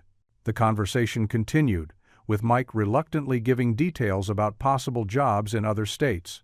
Neither man noticed the small shadow in the hallway Lily, home early from school with a stomachache, listening to every word. That night, Jake sat at the kitchen table long after dinner, buried in his thoughts. The house was quiet, except for the occasional creak of old pipes and the distant sound of traffic. He thought he heard sniffling coming from Lily's room, but told himself it was just the wind. In her bedroom, Lily curled up tight under her blankets, her teddy bear Mr. Snuggles squeezed against her chest. Tears soaked into her pillow as she remembered her daddy's words about leaving. The thought of moving away from her school, her friends, and especially Miss Whitfield, made her stomach hurt all over again. "Please don't make us leave," she whispered into Mr. Snuggles' worn fur. Her small body shook with quiet sobs until exhaustion finally pulled her into an uneasy sleep, her cheeks still wet with tears. The teddy bear, a gift from her mother before she passed, remained clutched tightly in her arms, its fur damp with her tears. On her bedside table, untouched, sat the book she'd wanted to read with her father earlier that week, its colorful spine a silent reminder of happier times. Outside her door, Jake stood frozen, his hand raised to knock but never making contact. He could hear her muffled crying, and each sob felt like a knife in his heart. But instead of going in to comfort her, he turned away, convinced that his presence would only make things worse. He retreated to the living room, where he would spend another sleepless night wrestling with his demons, while his daughter cried herself to sleep just down the hall. The evening sun cast long shadows across Jake's front porch as Grace's car pulled into the driveway. She sat there for a moment, gathering her courage, before stepping out into the crisp autumn air. The leaves crunched under her feet as she made her way to the front door, her heart heavy but determined. Jake heard the knock, but didn't move from his spot on the couch. The TV droned quietly in the background, though he wasn't really watching it. 3 days had passed since he'd walked out of the factory, and the shame still burned hot in his chest. Another knock, more insistent this time. "Jake?" Grace's voice carried through the door. "I know you're in there. I'm not leaving until we talk." He closed his eyes, wishing she would just go away. But Grace wasn't giving up. She knocked again. "Please, Jake. If not for yourself, then for Lily." At the mention of his daughter's name, Jake's resolve cracked slightly. He glanced toward Lily's room, where she'd been unusually quiet all afternoon. With a heavy sigh, he pushed himself up from the couch and shuffled to the door. When he opened it, Grace stood there with concern etched across her face. Her eyes were warm and kind, just like always. But there was a determination in her stance that told him she meant what she said about not leaving. "Can I come in?" she asked softly. Jake stepped aside wordlessly, unable to meet her gaze. The house was a mess. Dishes piled in the sink, newspapers scattered across the coffee table, evidence of his spiral into depression over the past few days. Grace settled onto the couch, patting the spot next to her. Jake remained standing, arms crossed over his chest like a shield. "I want to tell you about my father," Grace began, her voice gentle but firm. "He wasn't always the man I knew growing up. When I was very young, he struggled with alcohol. It nearly tore our family apart." This caught Jake's attention. He'd never heard Grace talk about her family like this before. Slowly, he lowered himself onto the opposite end of the couch. "Every night he'd come home drunk. My mom would cry, and I'd hide in my room. But one day, something changed." Grace leaned forward, her eyes intense. "He saw what he was doing to us, and he made a choice. It wasn't easy. He fell down many times trying to get better, but each time, he got back up." "That's different," Jake muttered, his first words since she'd arrived. "Your father could choose to stop drinking. I can't just choose to know how to read." "No," Grace agreed, "but you can choose to keep trying. The bravest men aren't the ones who never fall, Jake. They're the ones who rise again, for the ones they love." A small sound from the hallway made them both turn. Lily stood there in her pajamas, clutching her favorite teddy bear. Her eyes were red and puffy, and Jake's heart clenched at the sight. "Daddy," she said in a small voice, "please don't make us move away." Jake's breath caught in his throat. "You heard that?" Lily nodded, tears welling up in her eyes. She ran to him, throwing her arms around his neck. "I don't want to go. I love our house, and my school, and Miss Grace, and I love watching you learn to read." Jake held his daughter close, feeling her small body shake with sobs. The wall he'd built around his heart began to crumble. "Those men at work," Lily continued, her voice muffled against his shirt. "They're wrong about you, Daddy. You're the bravest person I know. Please don't give up." Grace moved closer, placing a gentle hand on Jake's shoulder. "She's right, Jake. What those men did was cruel, but letting them win would be worse. You've come so far already."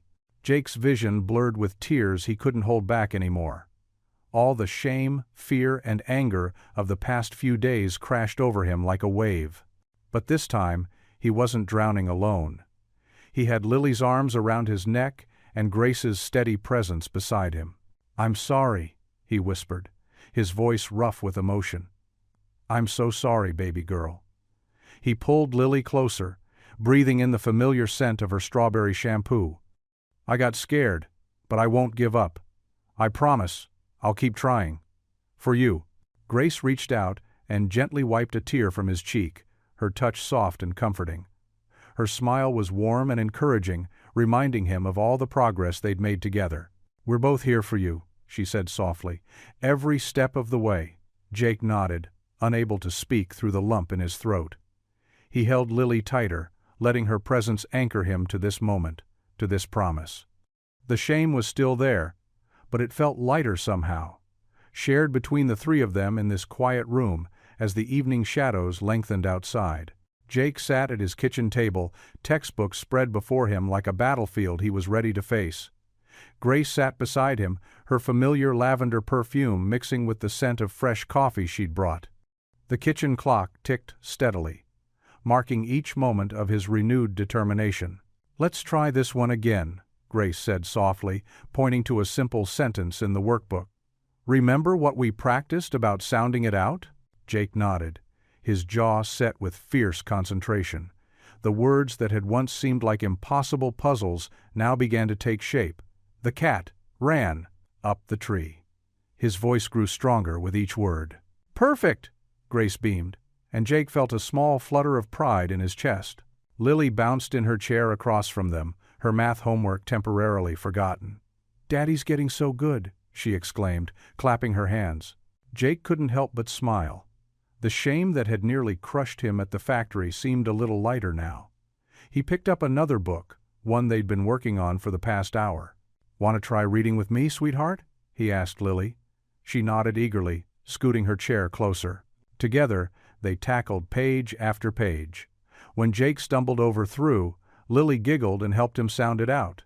Instead of feeling embarrassed, he found himself chuckling too. "You're both excellent teachers," he said, glancing between his daughter and Grace. Grace touched his arm gently.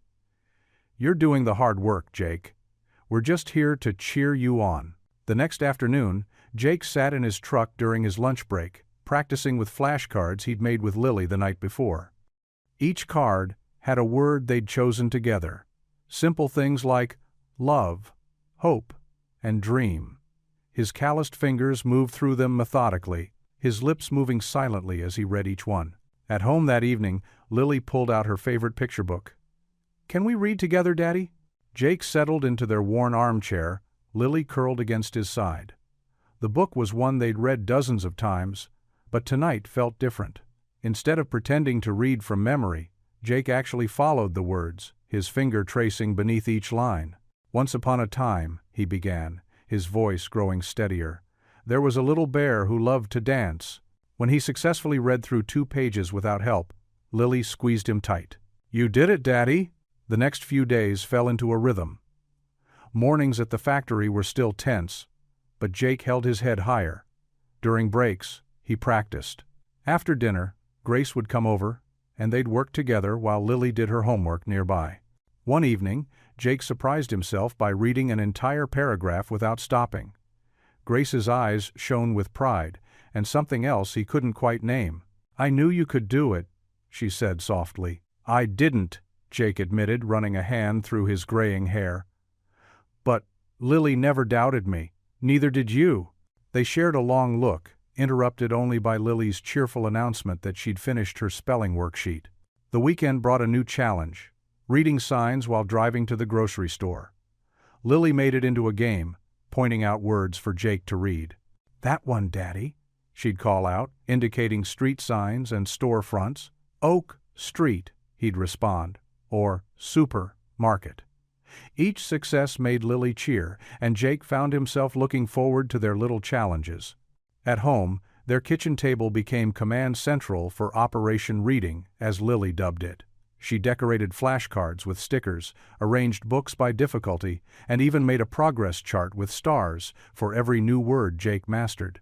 "Look how many stars you have now, Daddy," she'd say, pointing to the growing constellation on their refrigerator. One particularly productive evening, after Grace had left, Jake and Lily curled up on the couch with a stack of simple books. They took turns reading pages, helping each other with tricky words, laughing at funny illustrations. "Remember when you couldn't read elephant, Daddy?" Lily giggled. "Now you say it perfect." "That's because I have the best teaching team," Jake replied, tickling her sides until she squealed with laughter. As the night grew late, they moved on to Lily's favorite bedtime story. Jake noticed his daughter's eyes growing heavy, but she insisted on finishing the book. By the last page, she had drifted off, the book still clutched in her small arms. Jake carefully adjusted her position on the couch, gently removing the book and placing it on the coffee table.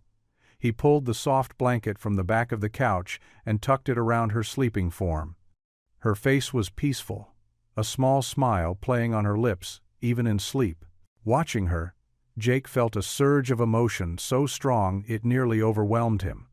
This little girl had never stopped believing in him, even when he'd stopped believing in himself. Her unwavering faith, combined with Grace's patient guidance, had given him the strength to push through his darkest moments. Brushing a strand of hair from Lily's forehead, Jake leaned down and whispered, "We're almost there, sweetheart." The words carried all his hopes, all his determination, and all his love. The kitchen clock ticked softly in the background, marking another day of progress, another step forward on their journey together. The night was quiet, peaceful, filled with the promise of tomorrow's possibilities. The kitchen light cast a warm glow over the scattered papers and books on Jake's worn wooden table. Grace unpacked her canvas bag, pulling out practice tests and reading materials while Jake watched, his shoulders tense but his eyes determined. The wall clock ticked steadily, marking each moment of this new beginning. "I made these for you, Daddy." Lily bounced on her toes, presenting a stack of colorful flashcards decorated with glitter and stickers. Her small hands had carefully drawn pictures next to each word, making them uniquely special. Jake's throat tightened as he took the cards. "These are beautiful, sweetheart." He ran his finger over a card where she'd drawn a heart next to the word love. Grace arranged the materials methodically, her teacher's instinct showing in how she organized everything from easiest to most challenging. "These practice tests are similar to what you'll face at work," she explained, her voice gentle but matter-of-fact. "We'll start with the basics and work our way up." Lily pulled up her favorite chair, the one with the wobbly leg that Jake had fixed 3 times already. "Can I help?" She beamed at both adults, her pigtails swinging with enthusiasm. "Of course you can, honey," Grace smiled. "You can be our official cheerleader and helper." Jake settled into his chair, taking a deep breath. The familiar scent of Grace's lavender perfume mixed with the coffee she'd brought helped calm his nerves. He picked up the first worksheet, his calloused hands looking out of place holding the pristine paper.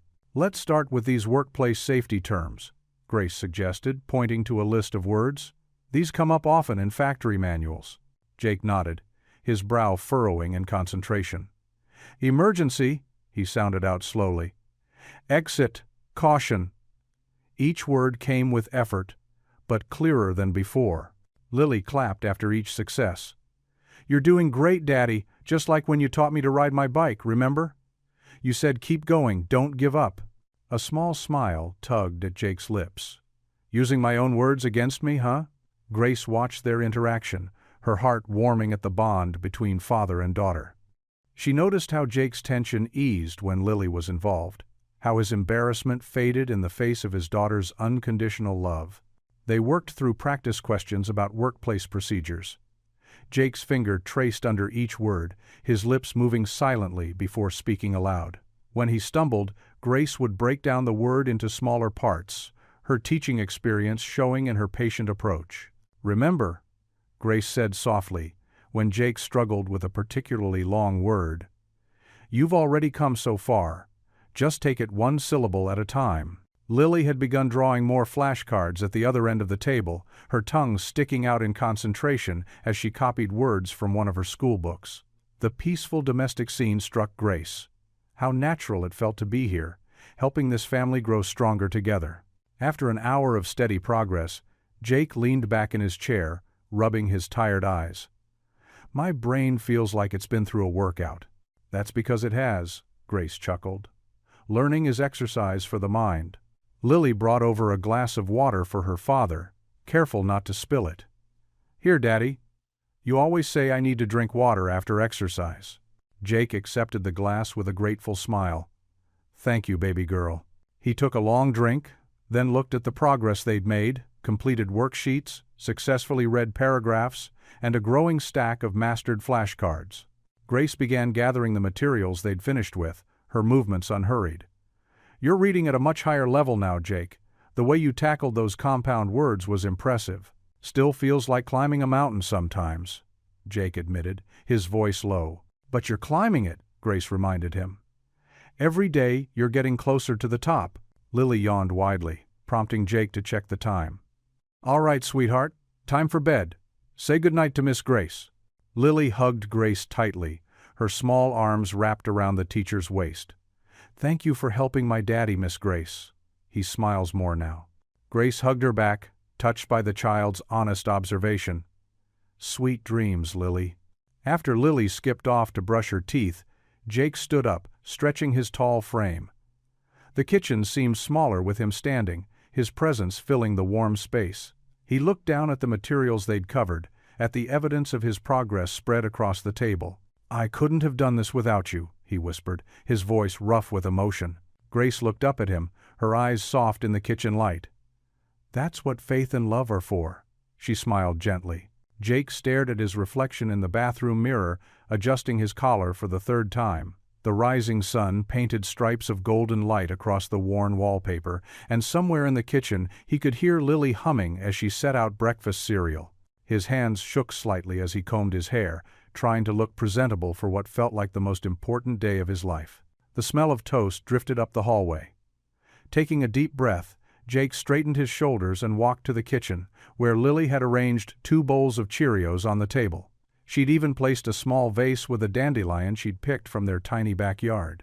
"Good morning, Daddy," Lily beamed, already dressed in her school clothes. "I made breakfast special today." Jake's throat tightened with emotion as he sat down. "Thanks, Princess. This looks real nice." They ate together in the early morning quiet, the only sound the soft clink of spoons against bowls and the distant chirping of birds. Lily watched him carefully, her small face serious. "Wait!" she suddenly exclaimed, jumping up from her chair. "I almost forgot!" She ran to her backpack by the door and dug around inside it, finally pulling out something wrapped in tissue paper.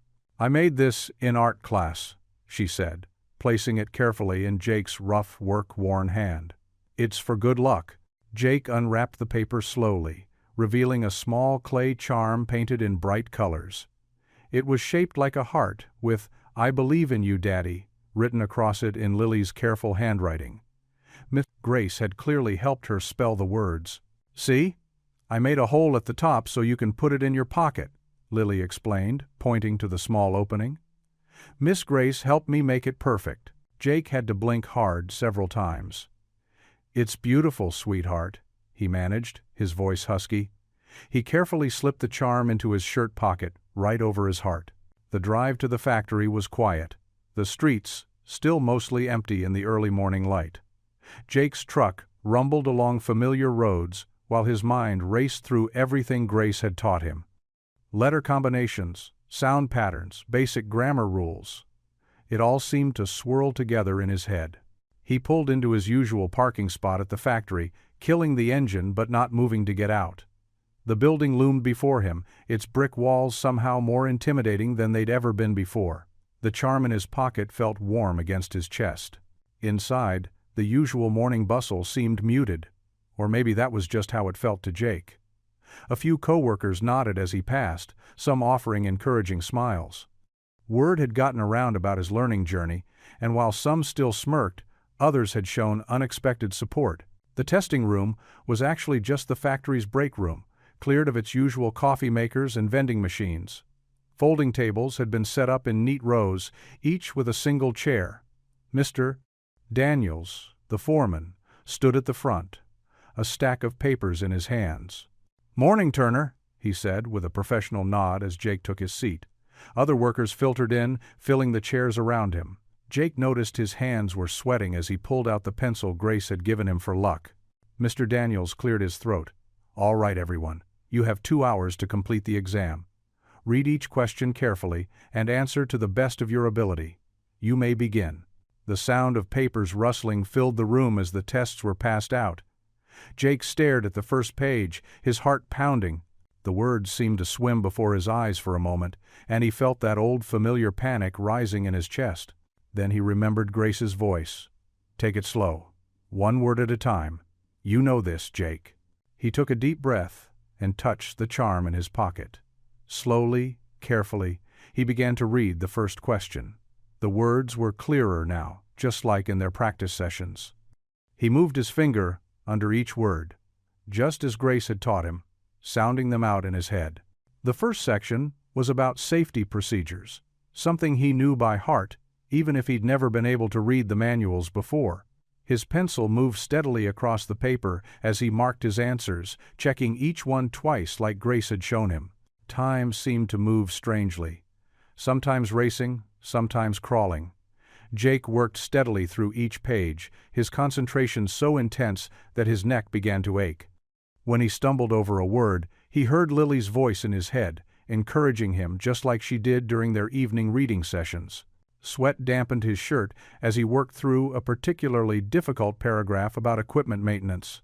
His hand cramped around the pencil, but he kept going. Each completed answer felt like a small victory, another step forward. The sound of chairs scraping against the floor made him look up. Others were finishing, turning in their tests. Jake forced himself to stay focused on his own paper. Grace's words came back to him. "It's not a race. Take the time you need." Finally, after what felt like both minutes and years, Jake reached the last question. His head ached from concentration, but a small smile tugged at his lips as he realized he could read every word on the page. They weren't all easy, but they weren't impossible anymore either. When he stood to turn in his test, his legs felt shaky. Mr. Daniels took the papers with a neutral expression, but Jake thought he saw a flicker of respect in the foreman's eyes. Walking out of the break room, Jake felt drained but somehow lighter. He reached into his pocket and pulled out Lily's charm, running his thumb over the carefully painted letters. The morning sun, streaming through the factory windows, caught the bright colors, making them shine. He didn't know if he'd passed. That news wouldn't come for a few days. But standing there, holding his daughter's gift, Jake realized something important. He'd faced his biggest fear head-on. Win or lose, he'd fought through it, one word at a time. Jake sat at his kitchen table, fidgeting with a coffee mug that had long gone cold. The ticking of the wall clock seemed louder than usual, marking each moment of the endless wait for his test results. Through the window he watched autumn leaves dance across the yard, their colors a blur of orange and red. "Daddy, can we have pancakes?" Lily's voice broke through his thoughts as she padded into the kitchen in her favorite unicorn pajamas, her hair wild from sleep. "Sure can, Princess." Jake managed to smile, grateful for the distraction. He pulled out the mixing bowl and ingredients, letting muscle memory guide him through the familiar routine. As he stirred the batter, his mind wandered back to the exam, second-guessing every answer he'd written. The days since the test had crawled by like molasses. At work, he kept his head down, avoiding the curious glances from coworkers who knew he'd taken the exam. Some had sneered, others had wished him luck, but all of them were waiting to see if the factory's handyman could actually read well enough to keep his job. Lily hummed while she watched him cook, swinging her legs under the table. "Miss Grace is coming tonight, right?" she asked hopefully. "That's right, kiddo." Jake flipped a pancake, his heart warming at the mention of Grace. She'd been their anchor through this waiting period, showing up with encouraging words and sometimes just quiet company when the anxiety threatened to overwhelm him. The doorbell rang just as they were finishing dinner that evening. Lily raced to answer it, squealing, "Miss Grace!" as she threw open the door. Grace stepped in, her arms full of books and her smile bright enough to light up the room. "I brought some new stories," Grace announced, setting her load on the coffee table. "And look what else I found." She pulled out a worn copy of The Little Engine That Could, making Lily bounce with excitement. Jake watched them from the kitchen doorway, his chest tight with emotion. Grace had become such a natural part of their evenings that the house felt empty when she wasn't there. She caught his eye and gave him a gentle smile that seemed to say, "It's going to be okay." They settled into their usual spots in the living room, Lily wedged between them on the couch. Grace opened the book, but before she could start reading, Jake reached for it. "Mind if I try?" His voice was quiet, but determined. Grace handed him the book, their fingers brushing. "It's all yours." Jake began reading slowly but steadily, the words he'd struggled with months ago now coming more easily. He still stumbled occasionally, but Grace's patient nods kept him going. Lily leaned against his arm, her eyes heavy with sleep. After Lily was tucked in bed, Jake and Grace sat at the kitchen table, steam rising from fresh cups of coffee. The silence between them was comfortable, filled with unspoken understanding. "I keep thinking about all those answers," Jake admitted, running a hand through his graying hair. "What if I read the questions wrong? What if—" Grace reached across the table and squeezed his hand. "Jake Turner, you've already won, no matter what that piece of paper says." He looked down at their joined hands. Have I, though? If I fail, what kind of example am I setting for Lily? The best kind, Grace said firmly. You're showing her that it's never too late to learn, to try, to fight for something better. Her eyes were fierce with conviction. Do you know how many parents I see who won't even attempt to help their kids? But you faced your biggest fear head on. Jake felt the familiar sting of tears, but didn't try to hide them. These evening talks with Grace had taught him that vulnerability wasn't weakness. Some days I wake up terrified. I'll lose everything. My job, our home, He trailed off, unable to finish the thought. Grace's hand tightened on his. I'm not going anywhere, test results or not. They sat in companionable silence as the kitchen clock ticked away. Outside, a light rain began to fall, pattering against the windows. Jake thought about how different his life had become since that first parent-teacher conference, how much brighter his world was now, even with this uncertainty hanging over them. You know what Lily told me today? Grace asked softly. She said she's proud of her daddy because he's the bravest person she knows. Jake's throat tightened. He stared at their still joined hands, finding strength in that simple connection. If I fail, he whispered, voice rough with emotion. At least Lily knows I tried. Grace's eyes shimmered in the dim kitchen light as she replied, That's what makes you a hero already. The rain continued its gentle rhythm, and in that moment, despite all his fears about the future, Jake felt something settle in his heart. Whatever the test results might bring, he wasn't alone anymore. He had Lily's unwavering love and Grace's steady faith in him. Sometimes, he was learning. That was enough to face whatever tomorrow might bring. The factory's fluorescent lights hummed overhead as Jake walked through the familiar corridors, his work boots scuffing against the concrete floor. His heart thundered in his chest when he spotted Mr. Daniels, the foreman, standing near his office with a stack of envelopes. Turner, Mr. Daniels called out, his voice echoing off the metal walls. Got something for you. Jake had asked Grace and Lily to meet him at the factory after his shift, knowing the results would arrive today. They waited in the small break room, where Grace had brought cookies she'd baked with Lily the night before. The gesture touched him deeply, their way of saying they believed in him, no matter what. His calloused hands trembled as he took the sealed envelope from Mr. Daniels. The paper felt impossibly heavy, like it carried the weight of his entire future within its folds. The foreman's expression gave nothing away, but Jake noticed a slight nod of acknowledgement before the older man returned to his office. Jake's feet carried him automatically to the break room. Through the scratched window in the door, he could see Lily swinging her legs on a chair while Grace arranged cookies on a paper plate. The sight of them waiting there, supporting him, made his throat tight with emotion. The door creaked as he pushed it open. Lily's head snapped up, her eyes wide with anticipation. Daddy, did you get it? Grace stood up slowly, her hands clasped together. The warmth in her eyes gave him strength. We're here for you, Jake, she said softly. He sank into a chair at the small table, the envelope lying stark white against the dark surface. Lily pressed against his side, her small hand on his arm. Grace took the seat across from him, reaching out to squeeze his free hand gently. Whatever it says, Grace reminded him, you've already won. Look how far you've come. Jake nodded, unable to speak. With fingers that didn't feel like his own, he broke the seal and pulled out the single sheet of paper. The words swam before his eyes. Words he could now read, even if some were still challenging. He forced himself to focus, to remember everything Grace had taught him about breaking down difficult words into smaller parts. His eyes found the number at the top of the page. 72%.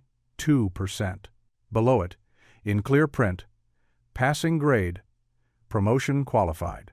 The paper crinkled in his grip as emotion overwhelmed him. A laugh bubbled up from his chest, mixing with a sob he couldn't contain. I passed, he whispered, then louder. I passed. Lily's squeal of delight filled the break room as she launched herself at him, nearly knocking them both off the chair. You did it, Daddy, you did it.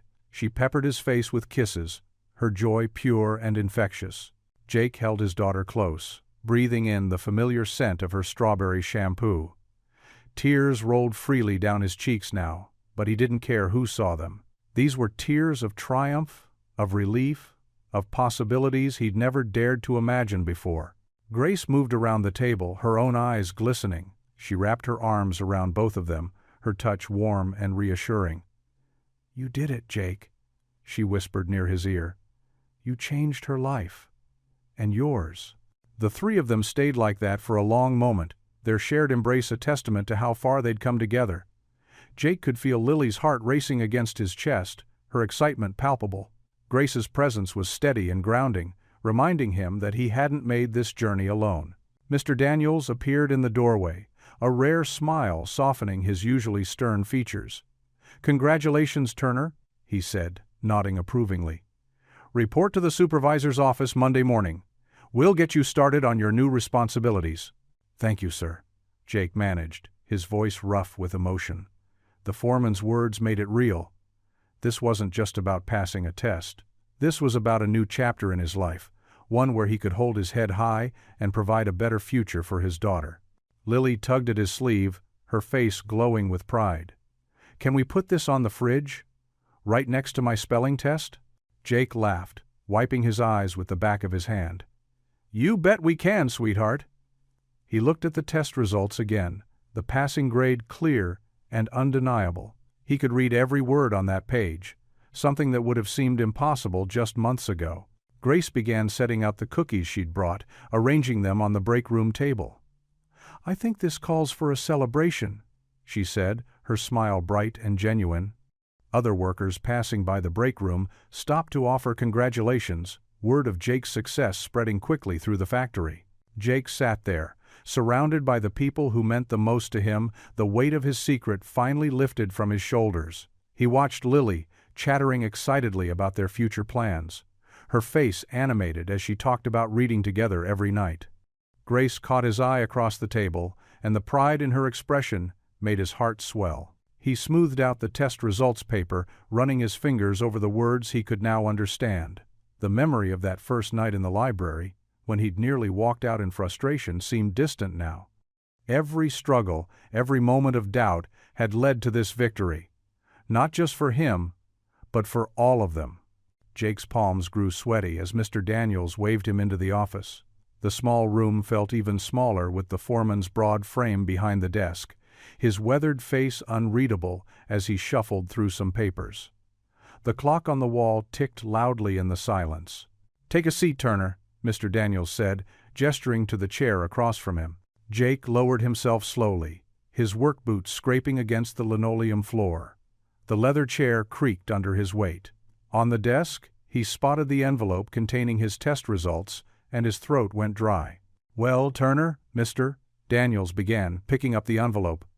"I've got your test results here." He paused, and Jake's heart hammered against his ribs. "You passed." The words hung in the air for a moment before they fully registered. Jake blinked rapidly, hardly daring to believe it. "Not just passed," Mr. Daniels continued, a slight smile breaking through his usual stern expression. "You showed real determination, the kind we value here." He pulled out another document.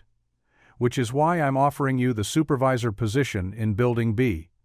Comes with a $3 raise per hour."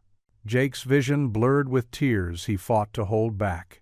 He gripped the arms of the chair to steady himself, remembering all those late nights with Grace, all those moments of frustration and doubt, Lily's unwavering belief in him. "Thank you, sir," he managed to say, his voice rough with emotion. "I won't let you down." "I know you won't, Turner." Mr. Daniels stood up and extended his hand. "Congratulations." As they walked out of the office together, Jake noticed a small crowd had gathered. Tom, the co-worker who had mocked him weeks ago, stood at the back, his face red with shame. Others stepped forward, offering handshakes and pats on the back. "Way to go, Jake. Knew you had it in you, man. That's showing 'em." Even Tom shuffled forward, his usual swagger gone. "Listen, Jake, I was wrong. What I did. It wasn't right. I'm sorry." Jake looked at the man who had nearly destroyed his confidence, who had made him want to run away. But the anger he'd carried was gone now, replaced by something lighter, freer. "Thanks, Tom," he said simply. "We all make mistakes. What matters is learning from them." Several workers nodded in agreement, and Jake saw respect in their eyes, not just for passing the test, but for how he handled himself. "I appreciate all the kind words," Jake continued, looking around at his co-workers. "But I didn't do this alone. My daughter Lily never stopped believing in me." He smiled, thinking of her homemade Lucky Charm still in his pocket. "And my friend Grace." He paused, realizing friend didn't quite capture what she meant to him anymore. "She taught me that it's never too late to learn, to change, to grow." The group dispersed slowly, with more congratulations and friendly squeezes of his shoulder. Jake walked to his locker, feeling lighter than he had in years. The shame that had weighed him down for so long was gone, replaced by something he hadn't felt in a long time: pride. He changed out of his work clothes and headed to his truck, eager to pick up Lily from school and share the news. The autumn air felt crisp and clean in his lungs as he walked across the parking lot, and he noticed details he'd never paid attention to before: the words on the safety signs, the building numbers, the warning labels. They weren't just mysterious symbols anymore, they were clear messages he could understand. Lily was waiting at her usual spot when he pulled up to the school. She bounded into the truck, her backpack cluttered with drawings and papers. "Daddy, did you get the results?" she asked, her eyes wide with anticipation. Jake couldn't hold back his grin. "I did, sweetie. I passed." Lily's squeal of delight filled the cab of the truck. She threw her arms around his neck, nearly climbing over the gear shift to hug him. "I knew it! I knew you could do it!" she exclaimed, her face glowing with joy. "And guess what else?" Jake said, starting the engine. "Mr. Daniels gave me a promotion. We're going to be able to fix up the house a bit. Maybe even get you that bicycle you've been wanting."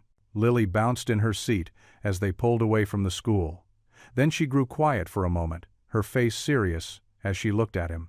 "Daddy," she said softly, reaching for his hand. "You're my hero for real now." Jake squeezed her small hand in his heart so full it felt like it might burst.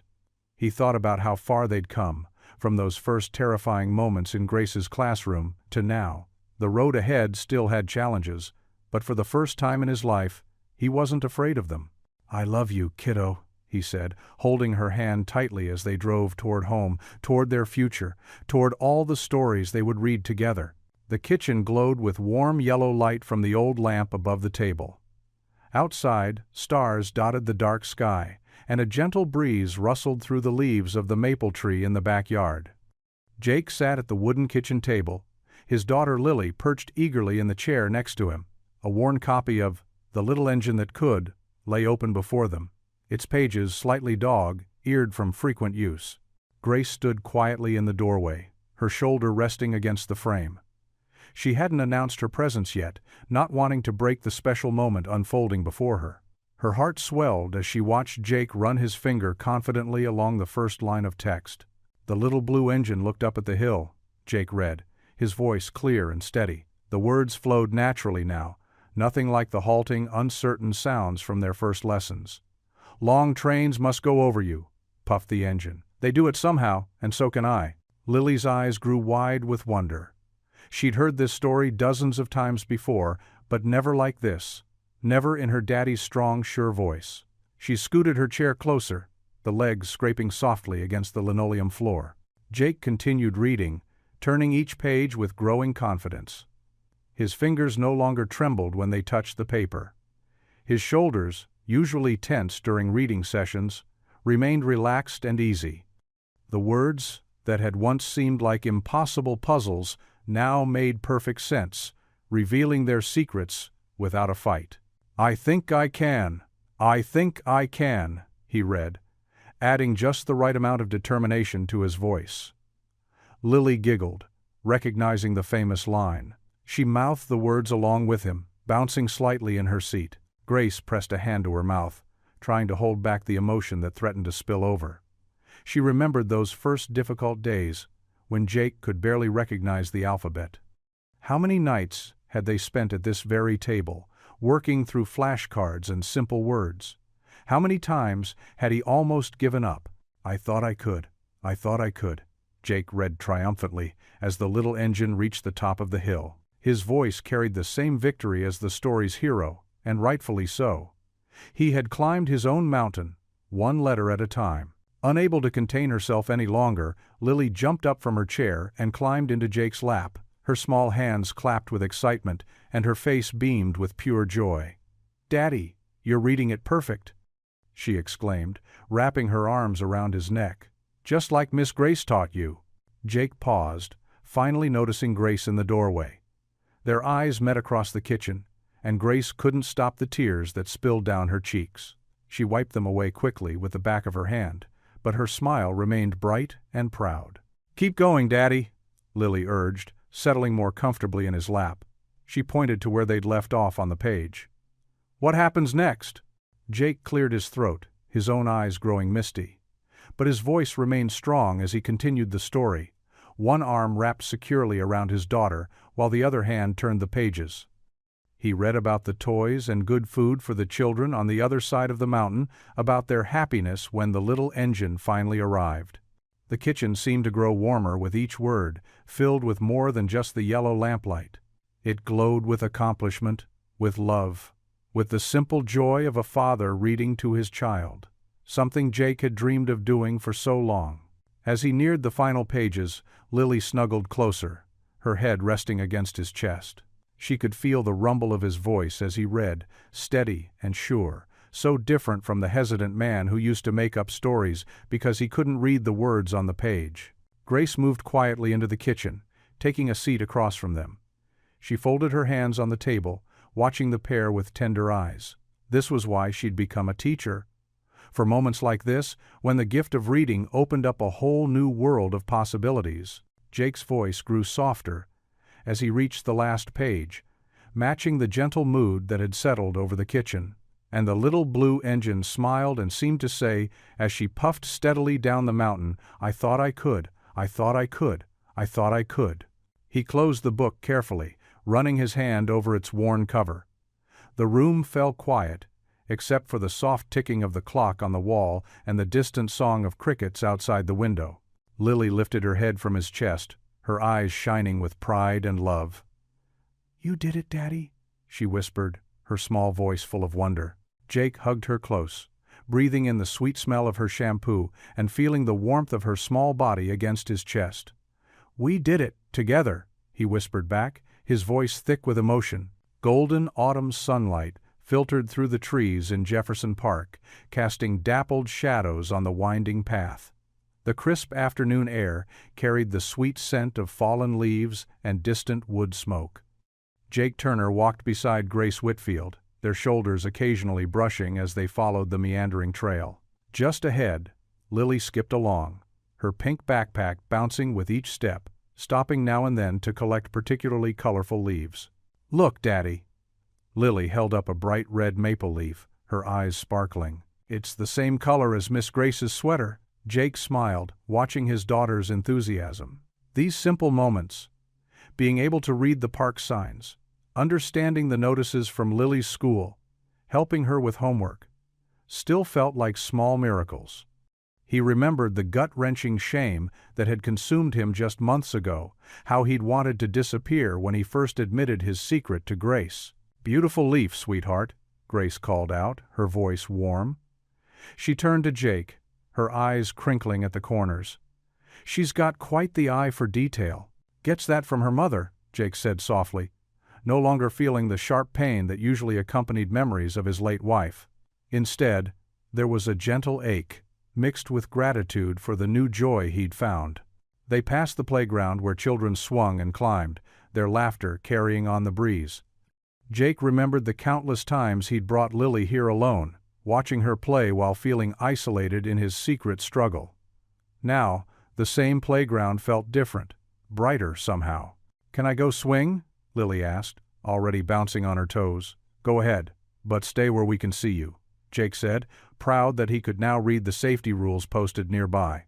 As Lily ran toward the swings, Jake and Grace settled on a nearby bench. The wooden slats were worn smooth from years of use, warmed by the afternoon sunday. A few dried leaves skittered past their feet in the gentle breeze. "I've been meaning to tell you," Jake said, his voice thick with emotion. "Lily's teacher said she's caught up with her reading level now, even ahead in some areas." Grace's face lit up. "That's wonderful, Jake. Though I'm not surprised. She's always had the ability. She just needed to see her hero leading the way." Jake ducked his head, still unused to praise, but no longer drowning in shame. "I'm not sure about being a hero," he said, watching Lily pump her legs on the swing, reaching for the sky. "But I know I'm a better father now, a better man." The months of struggle and triumph played through his mind like scenes from a movie.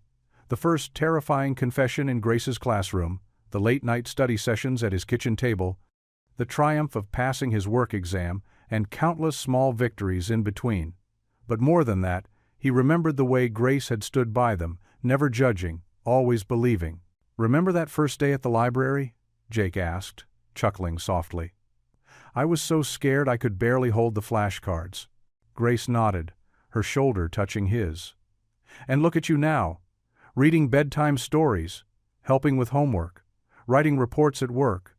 You've come so far, Jake." "We've come far," he corrected gently. "All of us."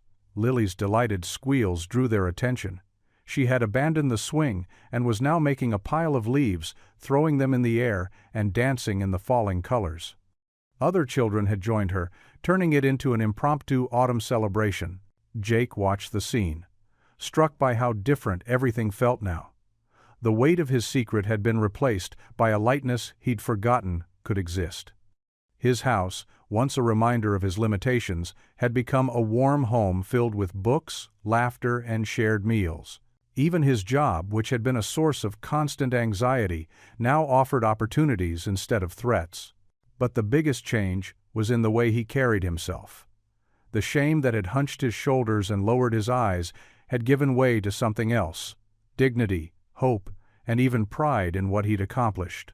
"You know," Jake said, watching Lily show another little girl how to make a proper leaf pile, "I used to think I was protecting Lily by hiding my struggles. Turns out, I taught her more by facing them." Grace reached over and squeezed his hand. Her touch was warm and familiar now, comforting in its simplicity. "That's what real strength is, Jake. Not pretending to be perfect, but being brave enough to grow." Lily came running over, her cheeks flushed with excitement and exercise. Leaves were stuck in her hair, and her shoelaces had come untied. "Daddy! Miss Grace! Come play with us!" Jake bent down to tie her shoe, no longer needing to pretend he was just adjusting it. "How about we walk over to the duck pond first? Then we can all play in the leaves." "Yes." Lily grabbed both their hands, tugging them forward. "Can we read the bird signs this time, Daddy? Like we did last week?" "Of course we can, sweetheart." Jake met Grace's eyes over Lily's head, seeing his own joy reflected there. They walked together down the leaf-strewn path, Lily swinging between them. The afternoon sun painted everything in warm gold, and the air was filled with the sounds of laughter and rustling leaves. Jake watched his daughter's face, bright with happiness, and felt Grace's steady presence beside him. As Lily spotted something interesting ahead and ran forward, Jake slowed his steps. Grace matched his pace, her hand still in his. Everything he wanted to say seemed to catch in his throat, about second chances, about faith, about love. But when he looked at Grace, he saw that she already knew. "Thank you," he said simply, his voice rough with emotion, "for changing our lives." Grace's smile was soft and full of promise as she squeezed his hand. The path stretched ahead of them, dappled with sunlight and possibilities, while Lily's laughter called them forward into their shared future. What would you do if you were in their place? Comment your answer below, and let's see how you'd rewrite the ending. If you enjoyed the story of Jake Turner, I handpicked the next story that you will enjoy. Please, don't miss this one. Click here to watch it.